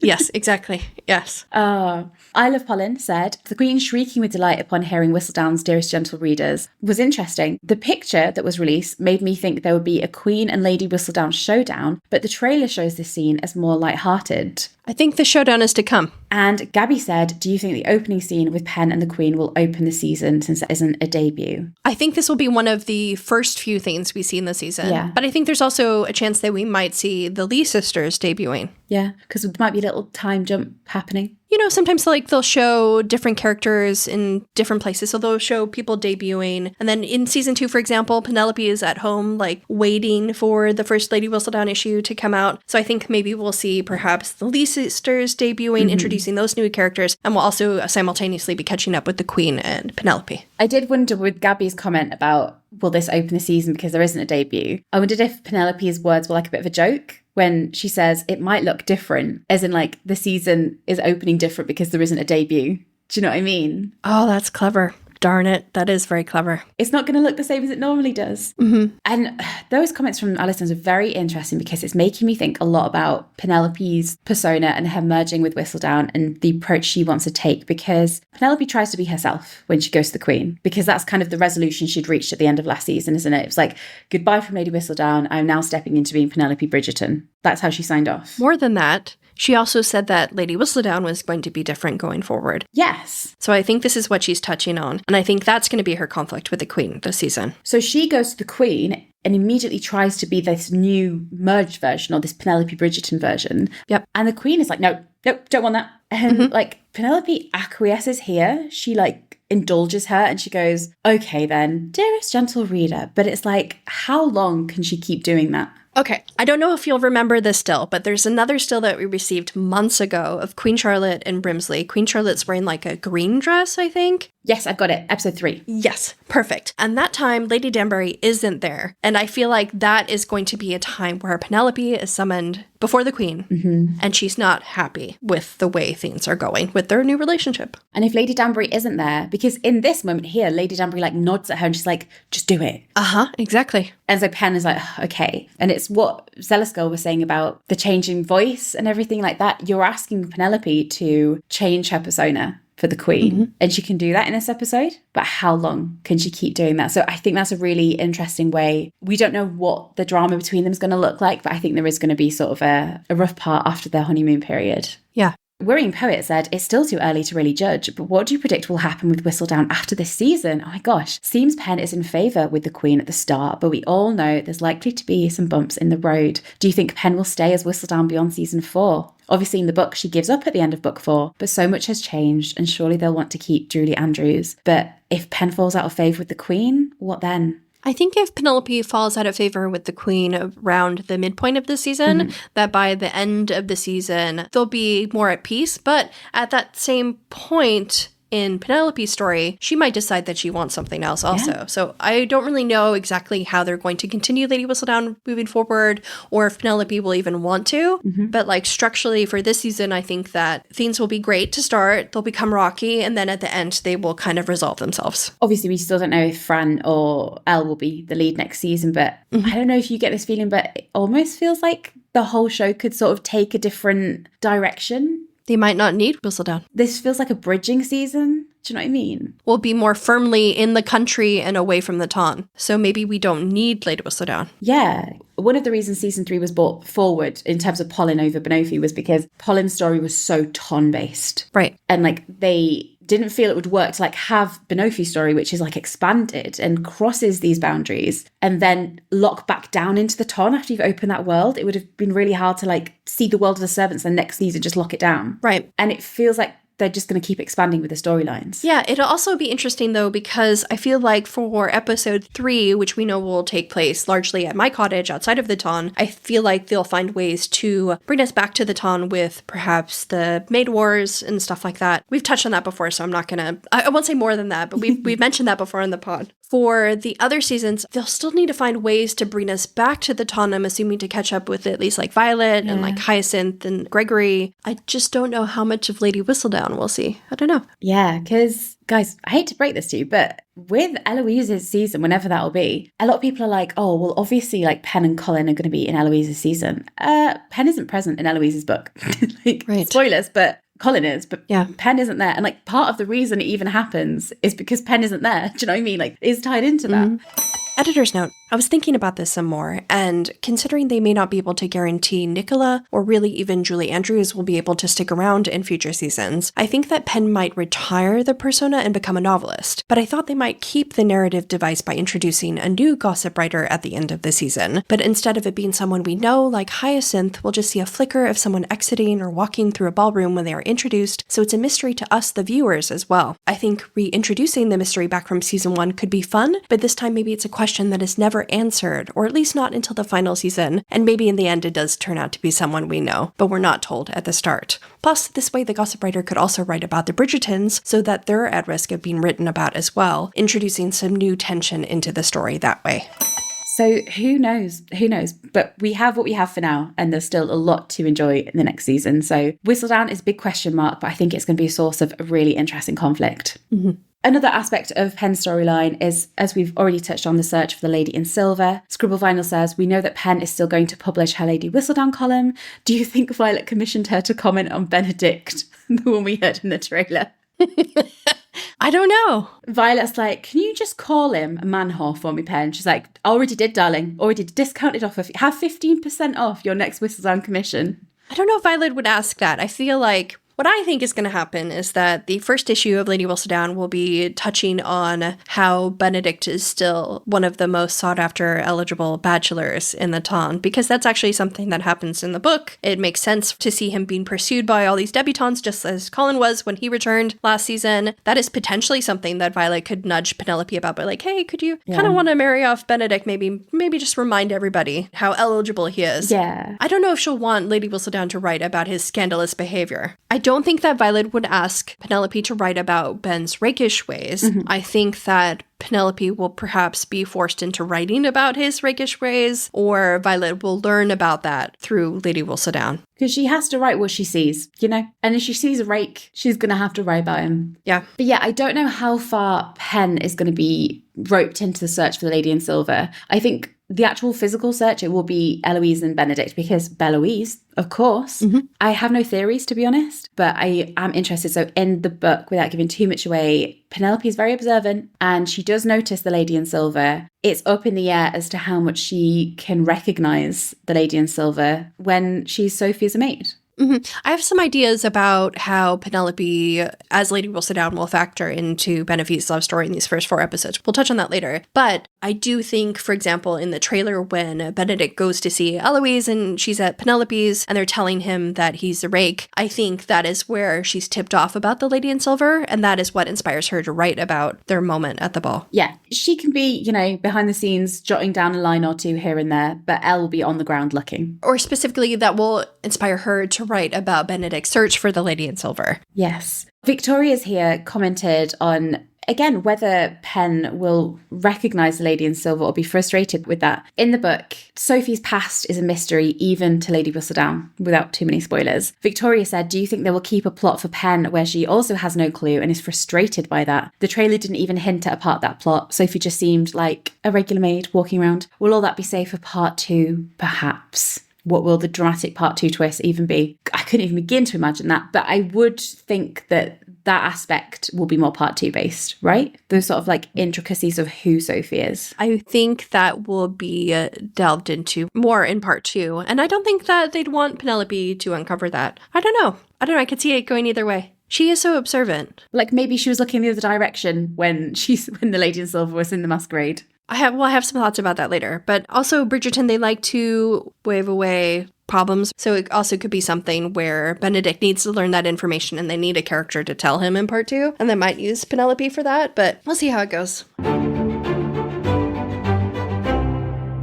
Turning to the other half of Polin, we have Colin. Is he going to have an individual arc this season? I mean, there really weren't many hints in the trailer. Right. So we don't know if he's going to keep writing or anything like that. Of course, we did see him with his brothers, which we'll touch on in a bit. Mm-hmm. Scribble Vinyl said, they haven't mentioned what Colin's arc is, so do you think he will be publishing more books, or will he be joining Lady Whistledown by being her gossip collector? I think he'd be at White's collecting all the gossip that Pen can't. Let's see both, please. I hope he still writes. Let's see both. Yeah, I really, really want him to keep writing. I know he's busy looking after the Featherington estate, but I don't want to lose that aspect of his character. Mm-hmm, mm-hmm. And Murphy's Mama, which I'm going to use as a bit of a jumping point here, said, other than Lady Whistledown's assistance finding Sophie, what ways will Polin contribute to Benophie's love story? And this made me think about Colin's individual story. What I would like to see from Colin is, I think he will provide a really important contrast for his older brother. He's younger, more settled. Yeah, more settled, happy, taking responsibility. Because if you think Benedict in season 4 is 29, I think, 28, 29. I think he's 29. Colin is 23, 24-ish. And not even just like, oh, he's married.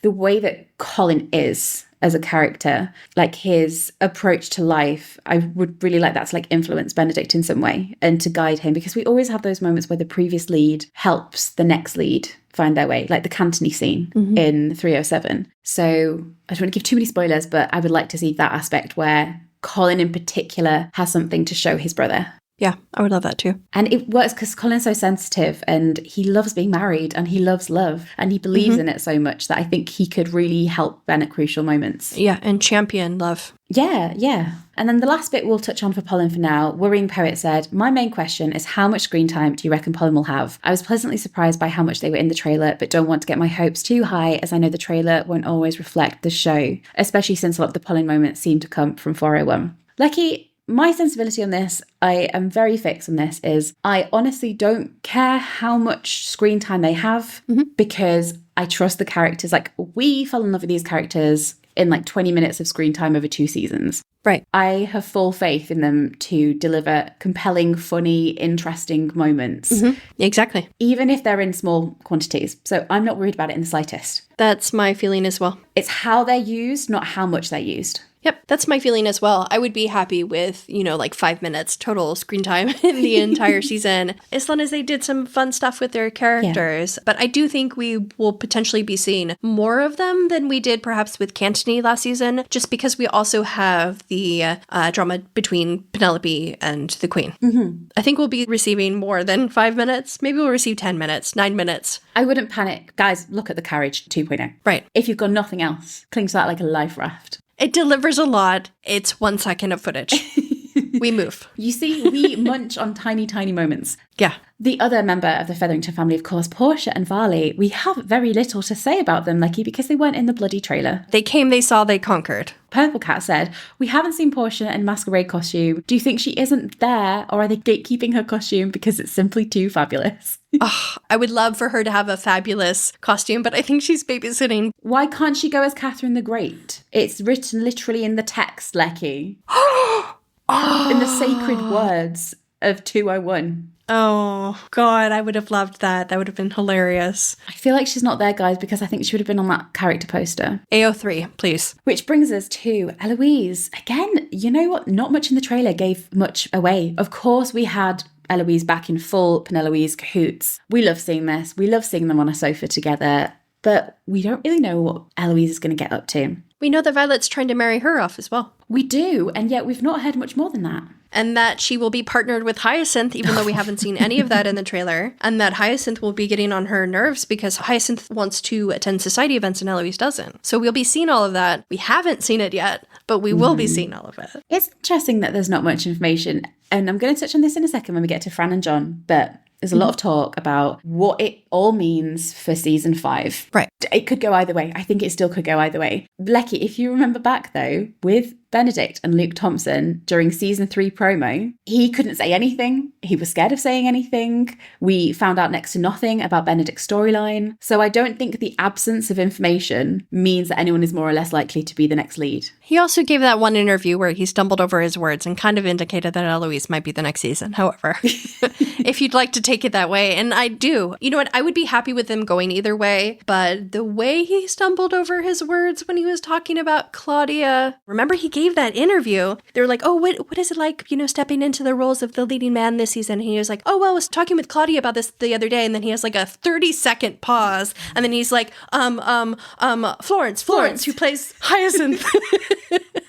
So if that led me to believe anything, it's that Eloise might be season 5. I'd be happy for it to go either way. I think it will be Eloise. And you know what? Just be happy with the stories we see for either of these characters. I don't really care if Eloise is season 5 or if it'll be Fran. I just want them to deliver a good love story. Do I think that season 5 is Eloise? Yes. And we just want more Penelope's in season 4. So the fact that we have a hint of it, I'm so happy with that. But speaking of Fran, we must just quickly touch on Fran as well. Again, not tons of Fran in the trailer. We know from the past promo footage and information, they will be returning back from Scotland in 401 with Eloise. There's no sign of Michaela, and there was no sign of Michaela in the trailer either. We know that Fran go to the masquerade, but the only real Fran moment... Well, there's 2. Are there 2? There's 2, because there's the one when Live Your Life where they're standing next to each other and Fran kind of leans into John. That's very cute. I forgot about that. Sorry, Fran. And then there is this interesting kiss moment where Francesca kisses John somewhat passionately. Yes. What is going on here? There's 2 theories. 2 theories. Do you want to go through them? So the first theory is maybe they're trying for a baby. If you know Francesca's story a little bit, that kind of would make a little bit of sense, I think. The other, our listener Kate brought up, Kate said, I feel like Fran is trying to get some passion going here. Maybe it's not been going well with her and John in that department. Do you think she is not feeling it and is trying to feel it? Yeah, I think this is what that is, sadly. And to Lecky's 30-second pause. Lecky is just so sad about how this storyline could go. Okay, listeners, I am very much looking forward to a Frankela season, but it's just how we get there. There's something for me about storylines where somebody is in a relationship and then they potentially feel pulled towards someone else that I don't really like that. This makes me fear that we're seeing more of that, of her being pulled elsewhere. Yeah. And she's trying to ignore that, trying to fight that. In Fran and Michael's story, again, without too many spoilers, it was kind of the other way. Like, Fran always liked him, got on with him, but she was blissfully happy with John. Yeah. And it was Michael who had this ache within him. Whereas in this version, like, it feels like Fran has too much awareness of how she feels. Right. It could also be that, not that she's pulled towards someone else, but that she does feel that there's something missing and she's just trying desperately to create it. Yeah. But my fear is that maybe she feels pulled towards someone else. And if that is the case, I kind of wish their season 3 storyline wasn't so much about forming that deep connection with John. Yeah. Selling us on a love story and then going, oh, that wasn't a love story at the last minute. You're like, yeah. Did you tell me that? Yeah, we'll see how it goes. It looks like there's going to be lots of drama in store. Shondaland loves to deliver that drama, and I think this is a little glimmer of it. One thing that came to mind when I saw this is, and I'm sorry, I'm going to misquote it, and I can't remember the source, which is useless of me, but I remember Hannah Dodd did some promo during season 3, after season 3 came out, when someone said to her something like, they assumed that John and Francesca had a wedding night. And Hannah Dodd reacted like, we don't know that they had sex that night. Interesting. And so we don't actually know where John and Fran are with their intimacy. We can't assume because they're married that they had sex, or, you know, what the sexual relationship looks like. Exactly. Yeah. And so I could see this being Fran feels something or the absence of something. And we've all been in relationships in different ways where, you know, you're trying to force yourself to feel something. Yep. Trying to fill that void. Because it's so passionate the way she embraces him. Yeah, there's something in it that seems like too deliberate. Which is captured very well by Hannah Dodd, if that's what's going on. Yes. So I feel like they're turning the Frankela love story into more of a forbidden love trope, and that they're going to do the second chance love story just with Vicus. But we'll see how it goes. Well, Victoria said, I've had a theory where Fran and John return to London, that Fran will then notice, much like she notices Violet reacting differently outside the church in 306. Francesca will notice there is a contrast between her relationship with John and how Polin and Penelope are together. So maybe it's the return to the Ton that makes her realise it. She's been in Scotland, and maybe in Scotland she didn't notice what was missing as much. And then when she returns to the Ton and she's back in her world, maybe she feels that contrast. Maybe, though, you know, she's been around Cantony.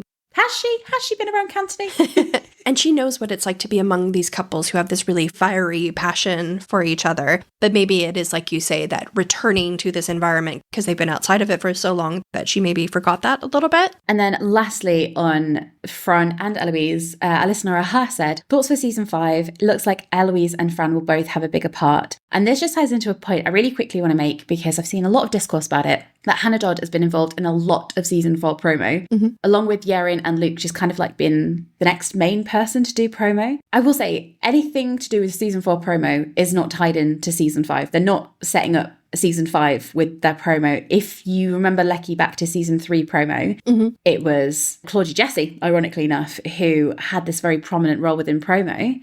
That was because she had a very important role in the story of season 3. And a big arc. And for Fran, she'll potentially be dealing with John's passing this season. So yeah, she has a big storyline. And even if he doesn't die, these conflicted feelings will take prominence. It might be the secondary story after Benophie. And so like last year, I remember because there was so much Claudia Jessie, people like, oh my God, Eloise must be season 4 because we've seen so much of her. Yeah. And that didn't come to pass. So I really don't think you can tell anything about season 5. Until we watch it. What I will say about season 5 is we'll find out in March, guys. That's very, very soon. Yeah. Stay strong.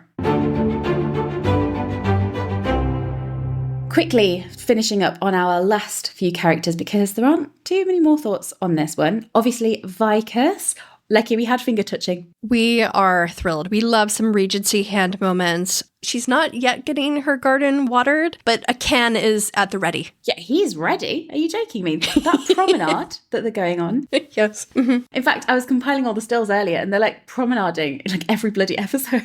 Uh-huh. I think the finger touching is episode 4 from the looks of it. So it feels like their part 1 relationship isn't going to go so far. Mm-hmm. So we're on the lookout for more of the Vicus. Yeah. Hyacinth and Gregory, we saw little glimpses of both. As you said earlier, Hyacinth was at the masquerade with like this Harlequin inspired mask. You were talking about why she at the ball. And again, I've seen 2 theories on this. The first theory is what you mentioned, where she's allowed to be there because her mum's hosting it. Yeah. And this is very like you said, Eloise was allowed to be at Daphne's ball because it was like her sister's ball. Mm-hmm. Cinnabeast had a question about why Hyacinth was allowed to go because of course she's too young. But Murphy's mama said, I believe she will sneak into the masquerade ball and be instrumental in witnessing something about the Lady in Silver to help Pen write the article. Ooh, love that idea. Isn't that great? I love the idea of her witnessing something. It also seems very in character for her to sneak in, but I also think it's possible that maybe that she's been pestering Violet so much about, letting her debut and stuff like that, that Violet might let her attend the ball. But I love the idea of her perhaps witnessing something that even Penelope herself misses. Why do you look so vacant? That's all I remember from 307. She notices. Yes. My heart, I want her to sneak in.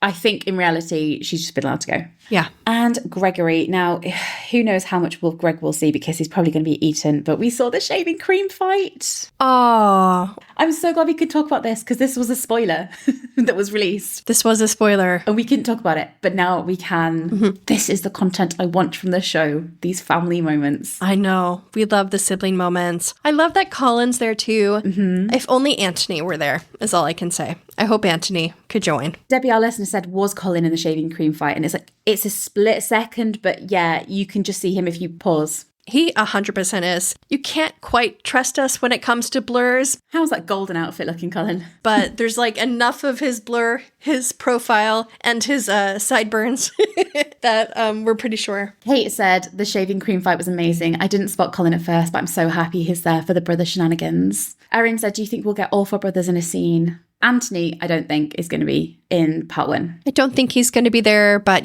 fingers crossed. Part 2, hopefully. Mm-hmm. And Murphy's mama said, love the shaving cream fight with Greg and how the writers are continuing to include the last 2 Bridger sibs as the series continues barreling down each storyline. And we've heard that. Didn't Luke Thompson say that was his favourite aspect of the season, watching Gregory and Hyacinth step forward? He did say that, yeah. Loved this scene so much. I felt terrible for the servants who had to clean it up. I was going to say, I love how he's like flattened back against that cabinet. This is the guy, right? Yes. Like he calls him the Jimmy Fallon lookalike. The valet. I do think he looks a bit like Jimmy Fallon, but I think this is the valet that is yanking open their curtains in that earlier scene. Yes, which would make sense. Yeah. Very quickly, Mondrich's, there was a sex scene. They're at it. True. Kiki J said, what will the Mondrich subplot be this season? I don't know. I have no idea. So, we have been covering in season 3, and we haven't quite gotten to it yet because... Oh, no, we did touch on this in our last episode, is that the Mondriches had this huge subplot where they were asked to take in a relative's daughter and sponsor her for the season. And at the end of that, they kind of come to this realization that they want to help uplift others because they've been given this opportunity to join, the upper classes, basically. Mm-hmm. So I think they're going to be exploring the Mondriches in some way that pertains to the class divide between Benophie. So maybe they will choose to eventually uplift other people like they have done in the past. I don't really know. I'm very interested to get a blurb about how we find the Mondriches this season. It makes sense to me. First of all, they've established a relationship between Will and Benedict in season 3. Yeah. We've seen them talking. We've seen them kind of connecting where Benedict was the one to introduce Will to this new world. So I think that Will could also be a help in helping Benedict come to terms with what it means to be in love. But there's also the fact that the Mondriches were originally from a different class, and that also pertains to Sophie. So I feel like you can't just have the Mondriches and not explore that theme of the class divide without them. So I feel like they have to be relevant in some way. They are perfect for this storyline of a stars-crossed, upstairs, downstairs, Cinderella-type love story. To me, if you remember from season 3, it was Alice's family who had the barony. Right. So Will has technically crossed the class divide because his family isn't from the aristocracy. Yes, and we've seen every season that these characters, their own subplots often pertain to like the main theme and the main love story in some way. So if we have this love story that's about this class division between the main couple, it makes sense for that to be reflected in the Mondriches in some way because they've undergone something very similar themselves. Oh, Will is so bitter about giving up his bar. He's like,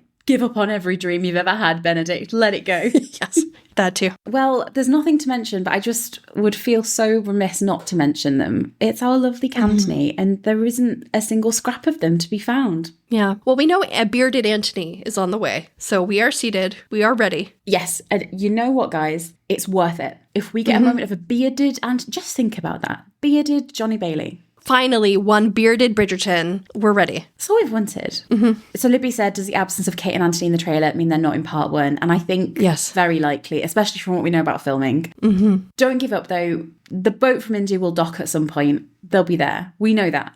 Lecky, you did mention something to me the other day that sort of filled the Cantony-shaped hole in your heart. Because I think everyone would have loved to have seen Cantony at the Masquerade because, I don't know, they're such a power couple that like seeing them in a matching outfit would have been so cool. How have you filled that void? Okay, so you know we love some Bridgerton fan art on this podcast. We are fans of so many of the amazing artists in this fandom, but there is a fan artist named Rotten Tiger who did this drawing of a like Kate masquerade outfit. She also did like a little cute matching one between Anthony and Kate, but like the main was Kate, and she's dressed as the sun in this like beautiful golden almasari inspired dress, and it's so beautiful. Go find her on Instagram. We'll link her. We'll try and link her, yeah.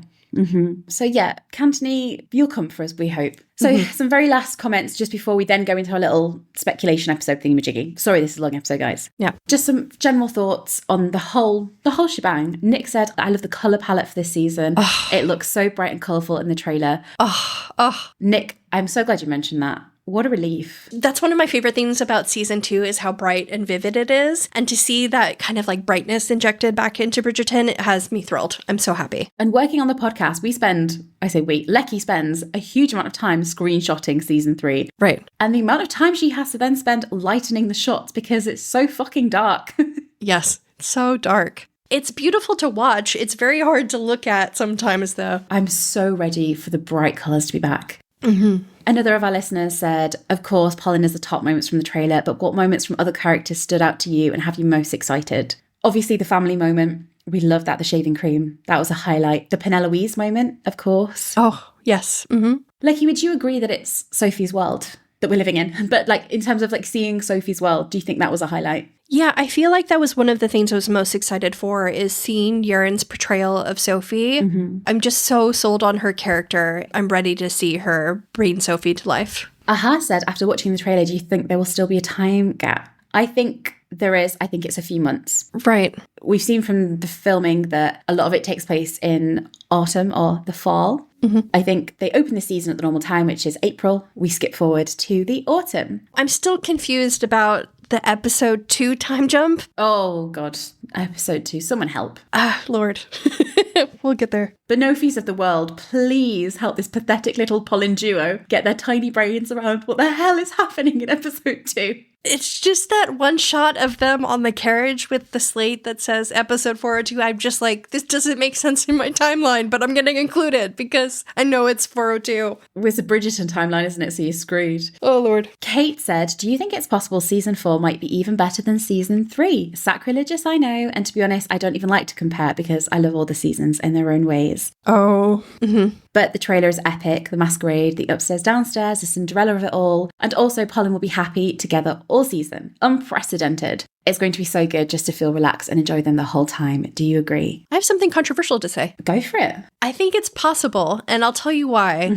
Season 2 is one of my favorite seasons of Bridgerton. Love it. I know what you're going to say, and I agree wholeheartedly. Because there's no worry. There's like no fear. Like, you know where the story is going. You know that Polin, even though they're not together yet, they're going to end up together. So it's almost like a relief. There's no real tension. Whereas in season 3, even though we know they're still going to end up together, we're feeling the tension. There's some sticky moments. Whereas in season 4, we're going to see happy Polin together. There is no tension. So we just get to enjoy seeing them together. And as we said, they've had very few scenes in season 1 and in season 2. But it was those moments that we fell in love with. Season 2 Polin made me fall in love with their love story. And I was so invested just from their little moments in season 2. So yes, I think there is a potential that as a Polin fan, I will be very, very happy with season 4. Because obviously we love season 3 because it was Polin. Right. Obviously that makes sense. However, if you like put that fact aside, I think a lot of people can agree that a big criticism of season 3 was a lot of the subplots. Oh, true. So to me, if season 4 handles the subplots in a better way, then I think it's very possible.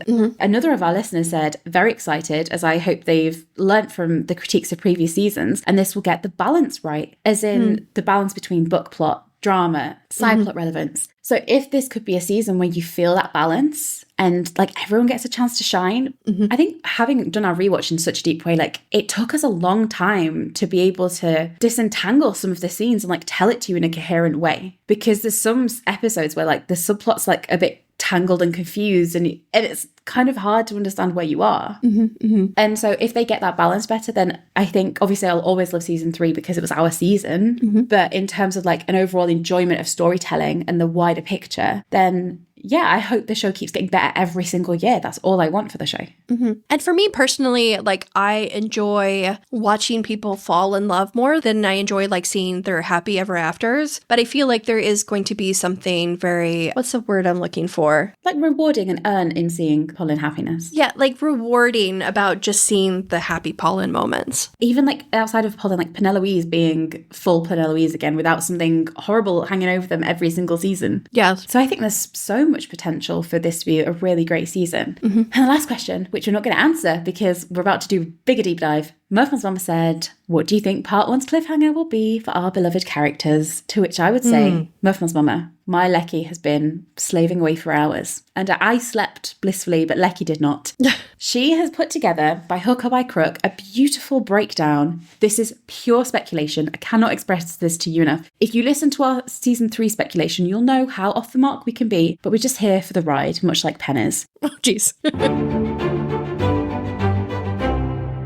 Lecky, you have made a beautiful document. Again, it's called You Pulled Out of Your Arse. But let me open it. Polin fans construct a Benophie timeline, a timeline I pulled out of my ass. So we are constructing this from the known footage, the known trailers, the behind the scenes we've had, the promo clips over the past, what was it, year, 2 years, whatever it is, stills, everything like that. There's a couple of book lore bits in there, but just to help with the story, no spoilers. There will be one point where like, you kind of is a spoiler because like basically Murphy's mama, you just said, what do you think the season 4 cliffhanger of part 1 will be? And we think it'll be the title of the book. We think it is what I think it is. We would have said it anyway. So had we said this to you anyway, and then someone would be like, that's a spoiler. It's like, but we would think that anyway. It's the title of the book also. So, I mean, it was coming. It was coming at some point. So if this is a spoiler for you, I'm so sorry, but like there isn't a way for us to do this and not be obvious about the fact that that's obviously what it is. Yeah. Lecky, how about God, this feels like such a throwback to last year. Why don't we take an episode at a time? Okay. And for episode 1, I have like a blurb of more description, and then I go in more nitty gritty with our detailed photographic evidence. Okay, so Lecky's dossier, just go with us. So this is all substantiated with stills and diagrams and everything. Again, this is pure speculation. So when we say episode 1, episode 2, this is our version. And you know what? In a month's time, you can come back here and listen and laugh at us. That's absolutely fine. Yeah. Lecky, do you want to do... Which episode do you want to do? Which one do you want to start on? I mean, let's start with episode 1. No, but I mean, do you want to do it? I'm not just like, should we just start with episode 3 for a laugh? All right. Who do you want to do episode 1? I guess I'll do episode 1. So episode 1, I'm going to read like a little blurb of what I think the episode will be, and then I'm going to go back in with like a little more detail. Because that's the way I wrote it. I'm sorry, it's a little repetitive, but what it is. Episode 1. Episode 1 introduces the Ben who wanted to remain free of entanglements in season 3. He whores around and Vi scolds him about this. It remains to be seen whether Lady Whistledown writes directly about Ben's Pen's lifestyle at this point, or if this comes after he meets the Lady in Silver. But Pen likely writes about Ben at least being an eligible bachelor, leading Araminta to conclude that she should marry off one of her daughters to him, and something incites Vi to pay a visit to Ben's townhouse after Polin come over to visit with Portia and Elliot. Meanwhile, Elle and Fran return from Scotland, and Sophie tires of waiting hand on foot on her stepfamily. She learns about the masquerade and schemes to attend, aided by her friends among the Gunley servants, and Alfie steals Araminta's shoes for Sophie to wear to the ball. At the masquerade, Ben arrives late, he sees Sophie reject a dance from a lord, and approaches her out of curiosity. He drags her out of the ball when she admits she can't dance for a private lesson on a bandstand that is currently available for purchase. Absolutely. They kiss, but at the stroke of midnight, Sophie disappears, leaving one of her gloves behind with Benedict, who had scandalously removed it from her person earlier. Like, that's your lady veg, if you will, of the episode. Right. Okay. Yes. Give me more details. Okay, so for our first little plot beat, we have Pen and Queen Charlotte exploring their new relationship. Pen is summoned to the palace to present her first issue in person to the titillated queen, with Lady Danbury also in attendance. Then Polin visit Vi at Bridgerton House with Elliot and Portia in tow. Violet possibly finds out about Ben's rakish ways from Penelope, or about the content of Penelope's upcoming issue, which happens to mention Ben, inciting her to then visit her son. You can see that Vi is actually wearing the same dress in this scene as she is in the next scene that we're going to touch on, where she visits Benedict at his townhouse. So Violet confronts Benedict at his townhouse, discovering he slept in and hasn't yet cleaned up his room or cleared out his whore. Footman John accompanies Vi and has to sprint to keep up because Violet is a woman on a mission. Oh, she is. At some point in early 401, we can also assume that the Scottish contingent arrived back at Bridgerton House. We know that Fran and John are both at the masquerade ball, and if you remember back to the filming announcement last year, we saw behind the scenes of Fran, Elle, and John arriving back at Bridgerton House and presumably being greeted by Footman John. John squared, if you will. But we've seen no sign of Michaela so far, so perhaps she's still in Scotland? Perhaps she's dashed off on some scandalous travels? It remains to be seen. Later in the episode, Vi then takes a more gentle approach with Benedict. She encourages Benedict to marry and suggests he might find someone at her masquerade. What a thought! She also reminds Benedict that he's expected to attend the masquerade, which I think he ends up forgetting, and he turns up late. So that was the moment for the trailer where she was like, you simply must marry. You have not met the right young lady. Yes. And then Ben, I think after this point, goes to a brothel or a party. It's either before or after the scene because he's wearing the same waistcoat in both scenes. And perhaps this might be why he ends up being late to the ball in the end. She's like, you better be at the masquerade. You need to find a woman to marry. He's like, I'm going somewhere else. I'll do the opposite. Then invitations arrive at houses all over the town, and this is complete speculation, but I think that Sophie is possibly scrubbing the floors and maybe sees the invitation arrive because we see this little scene of her cleaning just off the foyer, like there's the front door right behind her, so she's perfectly positioned to perhaps see an invitation arrive at her house. Then preparations are made for the ball. We see the Bridgerton servants getting ready, getting the ball in order for everyone to arrive. Then Polin resume dressing after being interrupted by Portia, and they share a sweet moment in front of their mirror as they get ready for the masquerade. We get a little montage as others also dress and arrive at the ball. Meanwhile, over at the Gunn household, Sophie delivers tea to her stepfamily before they leave for the ball. She's kind of ticked off hearing Rosamond complain about how she'll have to be on her feet all night. And I feel like they might include an even more Cinderella-y moment here. Cinderella-y. Cinderella-y. A Cinderella-y moment here with Sophie either asking to attend the ball, explaining why Araminta looks so angry, and why Posey looks almost upset on Sophie's behalf because she's kind of like looking down at the floor. Or Rosamond and Araminta maybe make a joke about how ridiculous it would be for Sophie to even attend the ball. But we'll see. Either way, Sophie ends up lamenting that she can't attend the ball to her friends among the servants. When her friends then encourage her to go, she quickly warms to the idea, and Alfie steals Araminta's shoes for her to wear. That makes sense, because then you have that little scene that we talked about earlier, where they make the plan to get her outfit all sorted. So she's good to go. Then Ben arrives late for the ball. He walks through the crowd as debutantes whisper about him. He sees the lady in silver gazing up in wonder at a chandelier before she's approached by a suitor asking her for a dance. If you remember, we saw this clip earlier this year. We think Sophie will then refuse a dance, which leads Benedict to approach her himself, intrigued. Upon learning she can't dance, he then whisks Sophie outside for a personal dancing lesson. Out on the bandstand, still available for purchase. Benophie dance and kiss. A glove is perhaps removed. Sophie rushes off at the stroke of midnight when guests are supposed to unmask, and Sophie, I think, knows about this because she saw the invitation arrive, which specifies that guests will be unmasked at midnight.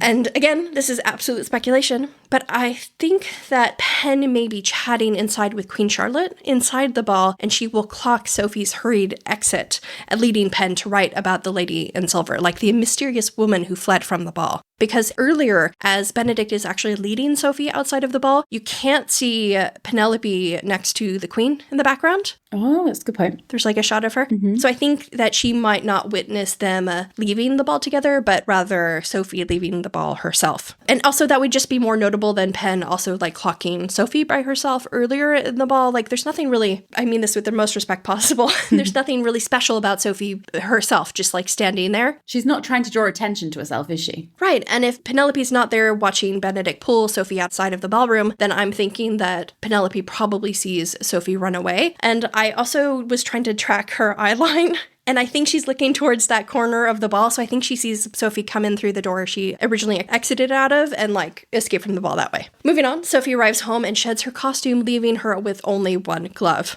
Meanwhile, Violet finds a changed man sitting on the stairs. Hopefully, the gossip sofa also gets a front row seat or is a front row seat to this conversation, and Vi leaves and Ben is left contemplating a soul glove. End of episode. Beautiful. So there you go. You had your overall and your deep dive. I had a lot of illustrations on my screen. Yes. So that was a very compelling argument, Lecky. Shall we dip into episode 2? This is a funny one. Again, pure speculation, because I think we're expecting a lot of time shenanigans in this episode. Right. If there is going to be a time jump, it's going to happen at some point in this episode, potentially. Very interesting episode. First of all, we have to address something that's very confusing to us. We alluded to it earlier in the episode.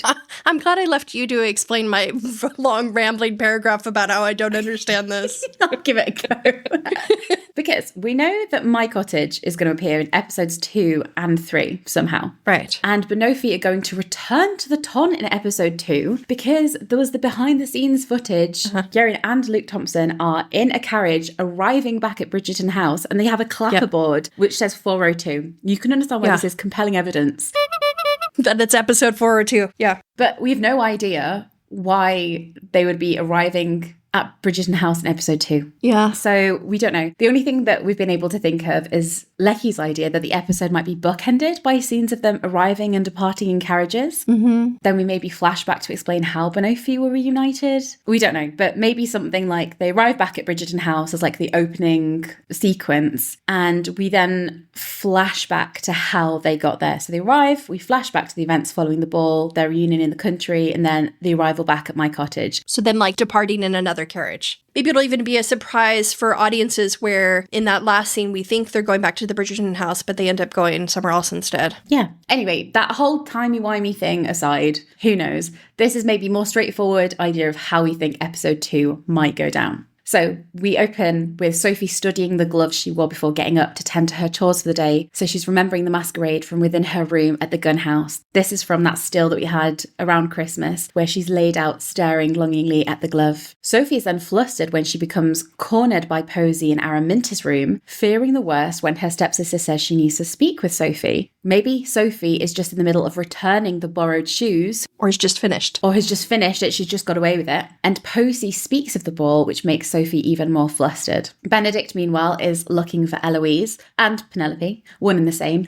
and he finds them over at Featherington House. He asks them why a lady would run away from him, and they tell him it's because he's a rake. And maybe this is why Penelope's nodding as she says it. I love this idea. You're a rake, darling. Yes, there's the answer. Case closed. However, Benedict is determined to find Sophie and ask Elle to help him with his search. So if you note, Eloise is wearing the same outfit in the Penelope's rake moment that she's then wearing when she's walking around with Benedict. So we can assume that he's successful in convincing his sister to go out and leave Penelope and go out with him for the plan. At some point in the episode, Araminta will realise that her shoes are scuffed and she confronts Sophie, who denies wearing them. Then, Penelope publishes that Ben is indeed searching for a lady in silver. Alfie informs Sophie that Benedict is searching for her.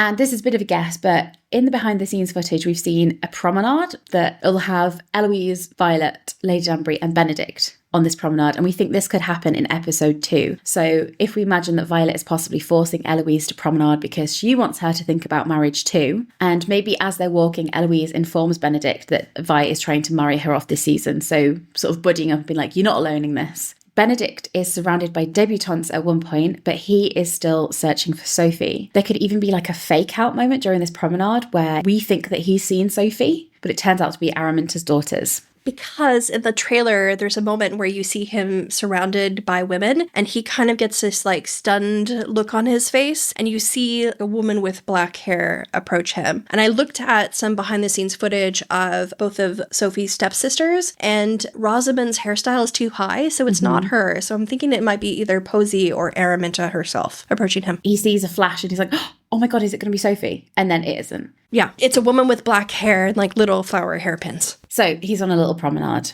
But undeterred by the news in Lady Whistledown, Araminta has her daughters corner Benedict on the promenade. And this is the moment we're speaking of. Yes, he isn't interested, but maybe Araminta invites him to join them for tea. Back at the Gun residence, Alfie urges Sophie to find Ben, telling her that this is her chance to escape her current life. But Sophie realises they come from two separate worlds. However, she still smiles to herself when she realises Ben was that impacted by their night together that he is busy searching for her. She will treasure it forever as a distant memory. It's sad, but there's this really sweet moment where she's in Araminta's room and she kind of like smiles to herself. Aww. And I feel like it's maybe her being like thrilled that Benedict is actually looking for her, even though she's not going to seek him out. She left quite an impression, 5'1" to be exact. However, when Benedict finally calls on Araminta and her daughters, or potentially Lady Whistledown might mention a missing glove is involved in the case, Araminta will put everything together and fire Sophie, realising that Sophie is the one who snuck out and went to the ball and captured Ben's heart. And scuffed her shoes. And scuffed her shoes, most importantly.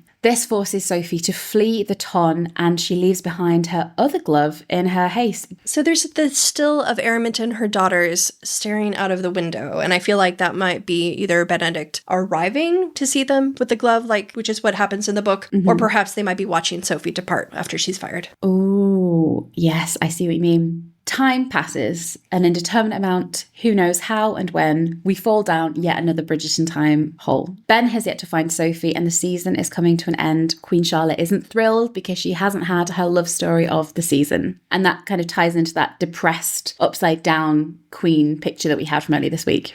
Elsewhere, a desperate Ben finds himself inspired to draw again. And like Colin and his dreams in season 3, Benedict is only reunited with Sophie when he draws her. That's the only way he can feel connected. If only he could get those pesky eyes in place, eh? Yeah. And soon Ben's entire desk is covered in drawings of Sophie, like that shot that we saw, which I just love that idea. Gregory, meanwhile, comes home from Eton. Again, time has passed. He's back home. Benedict briefly leaves his art long enough to teach Greg how to shave because he's all grown up now. That is how the brothers end up in a shaving cream fight. I'm not positive, but I think that he might be wearing the same waistcoat in that still with the drawings of Sophie that he is wearing in the shaving cream fight, but I'm not quite sure. Because Benedict is so caught up in his search for the Lady in Silver, Violet begins to worry that he is too busy dreaming about the Lady in Silver. Remember, she wants him married off, and so she confronts him. She tells him it does not do to dwell on dreams and forget to live. A melancholy Benedict decides to attend a party in the country because if there's anything that's going to cheer him up, it's going to a party. He heads to the country to escape the ton for a little bit. He finds it dissatisfying and wanders outside the party, thinking of his Lady in Silver, only to find her, Sophie, in some form of peril. Before we get into the next bit, there's that still of him posed against the green wooden door, and there's like a hedge next to him. And there's also there's some sort of prop next to him, and you can actually see that in the trailer. So I know that still takes place in Cavender's house. That wall and that little prop, I think it's wood, some sort of cage or something. This little setting where they have their little Mr. Bridgerton, who the fuck are you moment. That's the Cavenders. Did we not have a behind the scenes moment of Gracie McGonagall and Yerin Ha outside at night of this location? Well, you also know from Sophie's outfit, this is the second place she works for because she's wearing a new outfit. Anyway, Sophie is in some form of peril. Benedict rescues her, getting his suit almost up in the process. Sophie is so shaken she greets him by name, prompting Benedict to ask if they know one another. So I'm pretty sure that Benedict gets in some sort of altercation here because when they cut back to him in the trailer, his suit is covered in either dewdrops or leaves. I can't really make out which, but he looks like he's been in some sort of scuffle. Kerfluffle. Yeah. Benedict ends up rescuing Sophie and takes her to my cottage. Again, as we said, the Bridgerton residence in the country. Also, it rains. So that is how we would have the episode 2 cliffhanger ending. So they have been reunited. Benedict doesn't have a fucking clue who she is. She knows exactly who he is and has the realization that he doesn't know who she is. And the two end up at this Bridgerton residence in the country called My Cottage. 2 other things we know that's going to happen in episode 2. Vicus are going to continue courting and Lady Danbury is going to drink. Yeah. More power to her. Drinking next to autumnal flowers, showing the passage of time.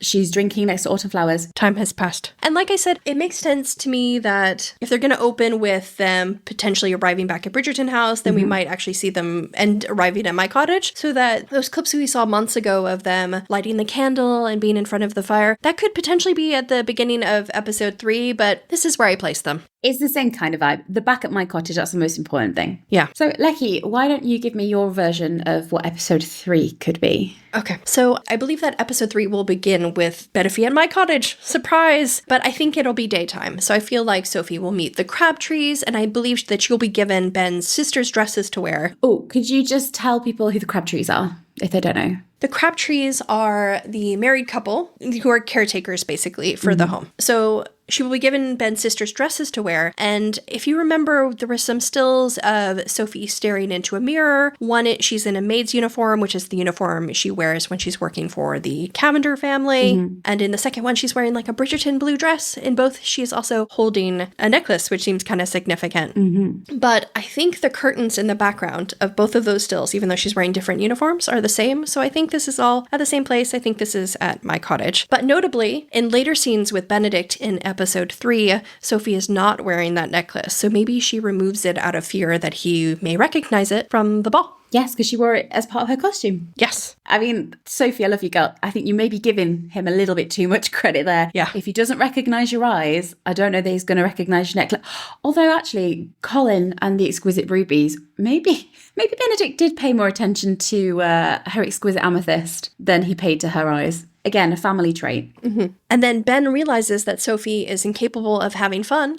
And Ben informs Sophie that fun is, in fact, his middle name and a kite is flown. If there's one thing he can do, it's have a good time. Yep. So cut to the still of him, like, in his, like, gaping open shirt and, like, country trousers standing in front of an easel. And then them out, you know, flying a kite, etc. She's not a maid at the minute. So, like, the boundaries are a bit blurred between them in this little countryside escape. Meanwhile, back in the Ton, the maid wars begin. So without getting too spoilery, I believe we've touched on this before, but there are some shenanigans within the household, potentially trying to steal maids from one another, and Araminta and Portia are involved. So Portia fears that Varley will leave her. Whether Varley has actually handed in her notice, or maybe Portia's fears are unfounded, remains to be seen. And Portia will try to entice Varley to stay by offering her a terrible gift, her gown from the Featherington ball. Back off, that's a part of history. Have some respect.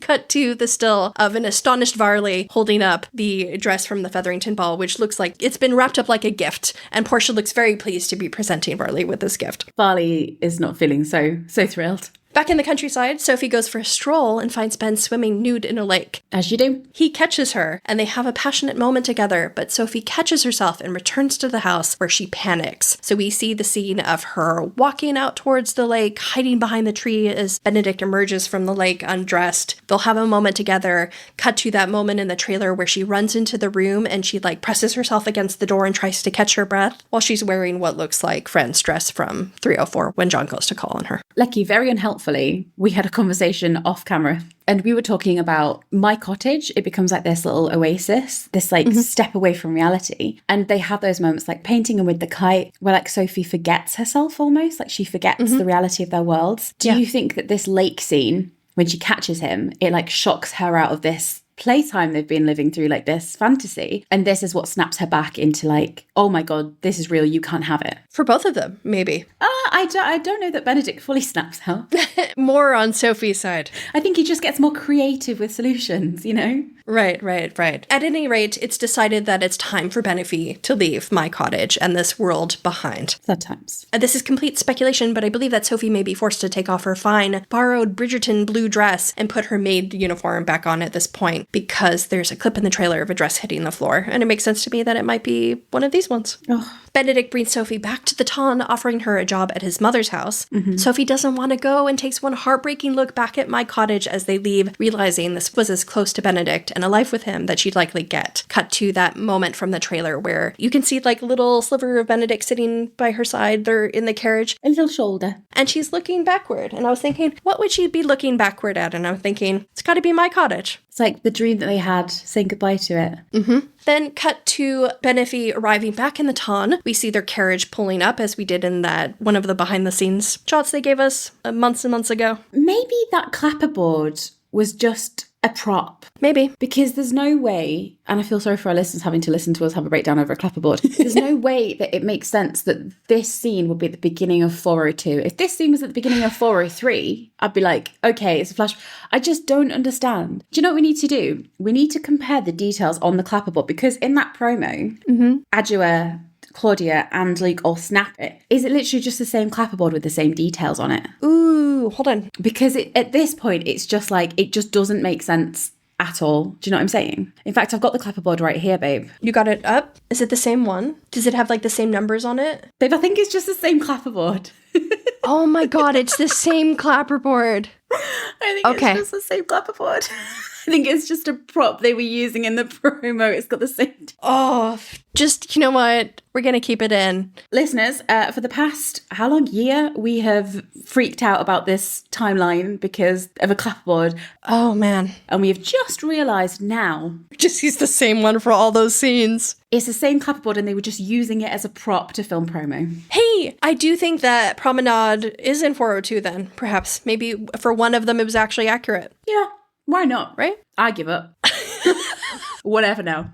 Well, I'm thrilled by this. So Benophie arrived back in the ton, and I think that Ben will then playfully welcome Sophie to his home with like a little bow. Aww. Because in that same behind-the-scenes footage, you see him doing this little bow and gesture. He's standing outside Ranger's house, and there's autumn leaves in the shot. And I think that he will encourage her to use the front entrance, which is kind of scandalous. But then they're forced to go their separate ways, him upstairs, her downstairs, as we see in the trailer. And this is when we realize this arrangement is doomed to fail. And I feel like this is perfect in terms of the structure we saw last season. Episode 2, the kiss happens. We realize, oh, this isn't going to work. Yeah. I feel like this is the moment Benedict brings like the, what do you call the wolf into the hen house? You know what I mean? That's not going to work. And maybe around this point, I think a new maid will maybe find Sophie's forgotten glove when she moves into Sophie's old room and gives it to Araminta, who is not pleased. Because if you'll remember in this episode, we have a still of Araminta in her foyer and she's holding like a red drawstring pouch and a little bit of white fabric is peeking out of the back of it. And I think that might be the glove. Okay, so that's your overall thoughts about the Benophie story in episode 3. Any other little plot details for the episode? Queen Charlotte will summon Pen back to the palace for a much less pleasant meeting at some point. This time, Lady Danbury isn't there to smooth things over. What made me think of this is the still of a very unamused-looking queen. There's like a still from 303, and she's like sitting on like a little sofa or love seat. Broomsley is standing behind her.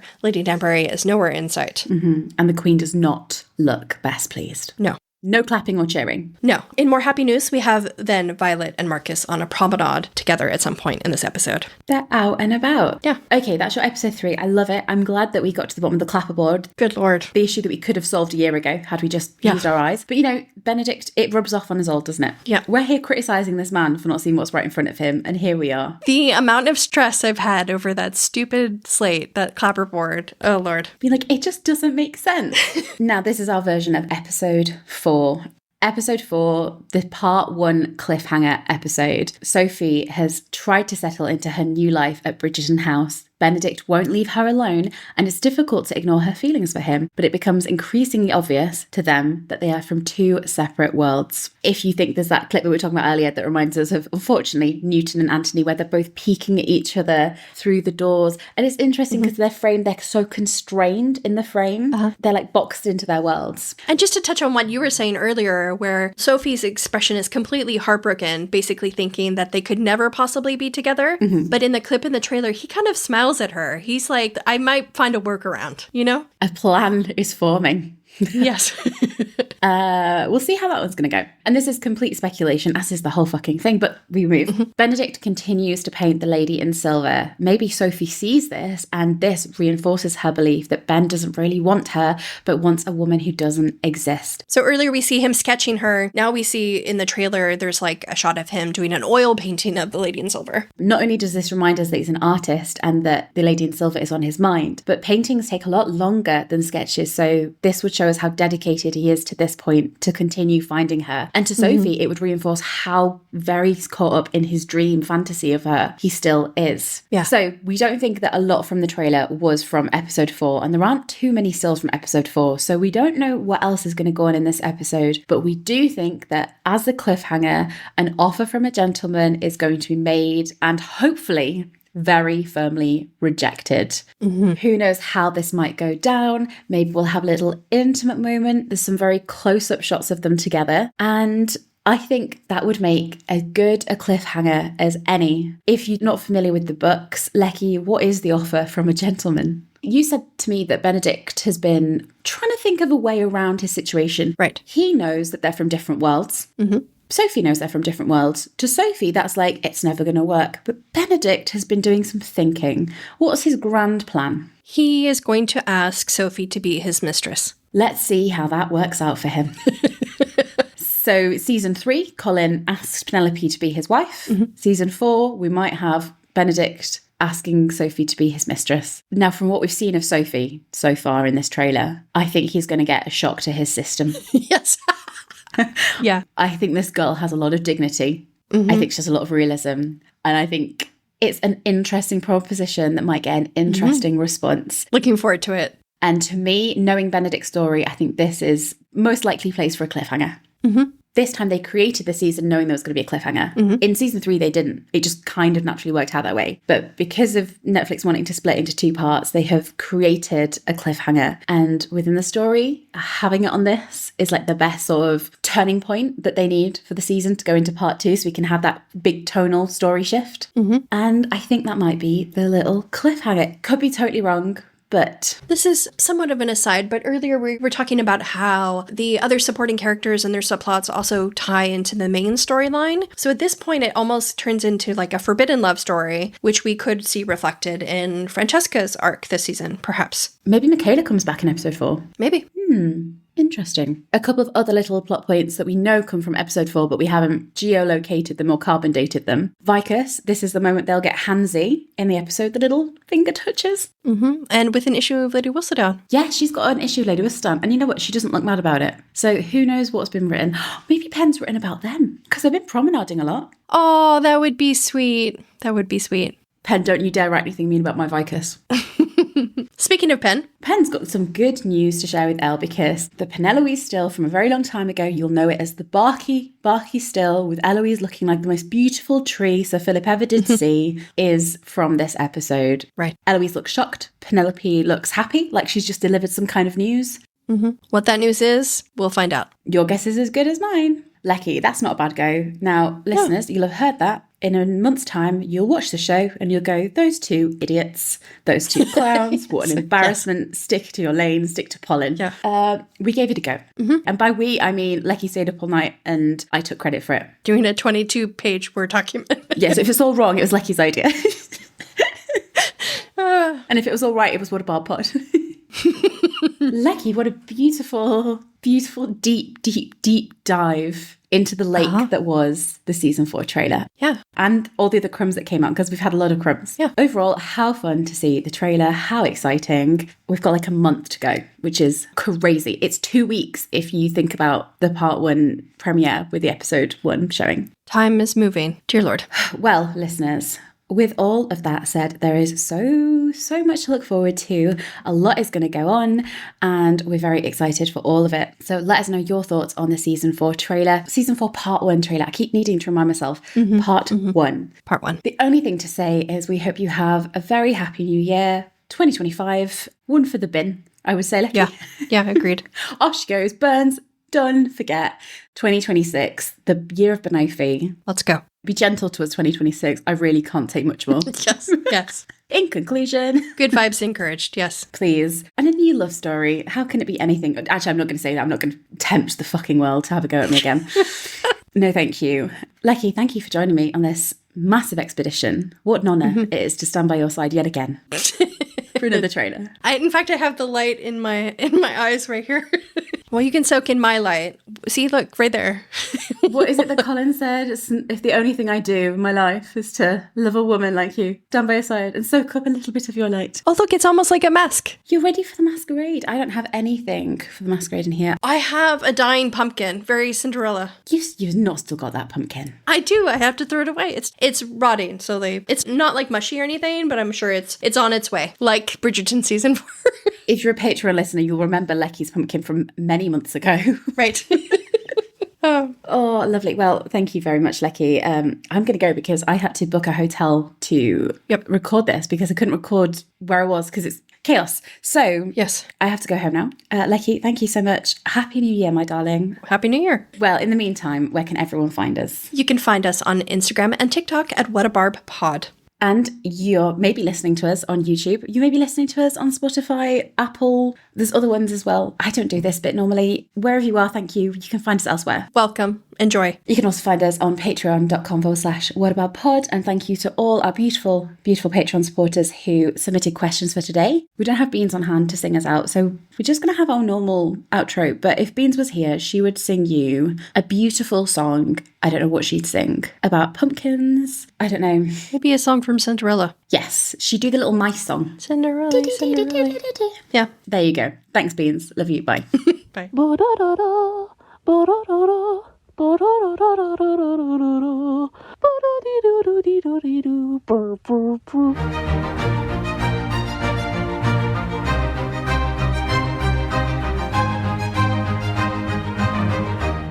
Das violin. Do do do do.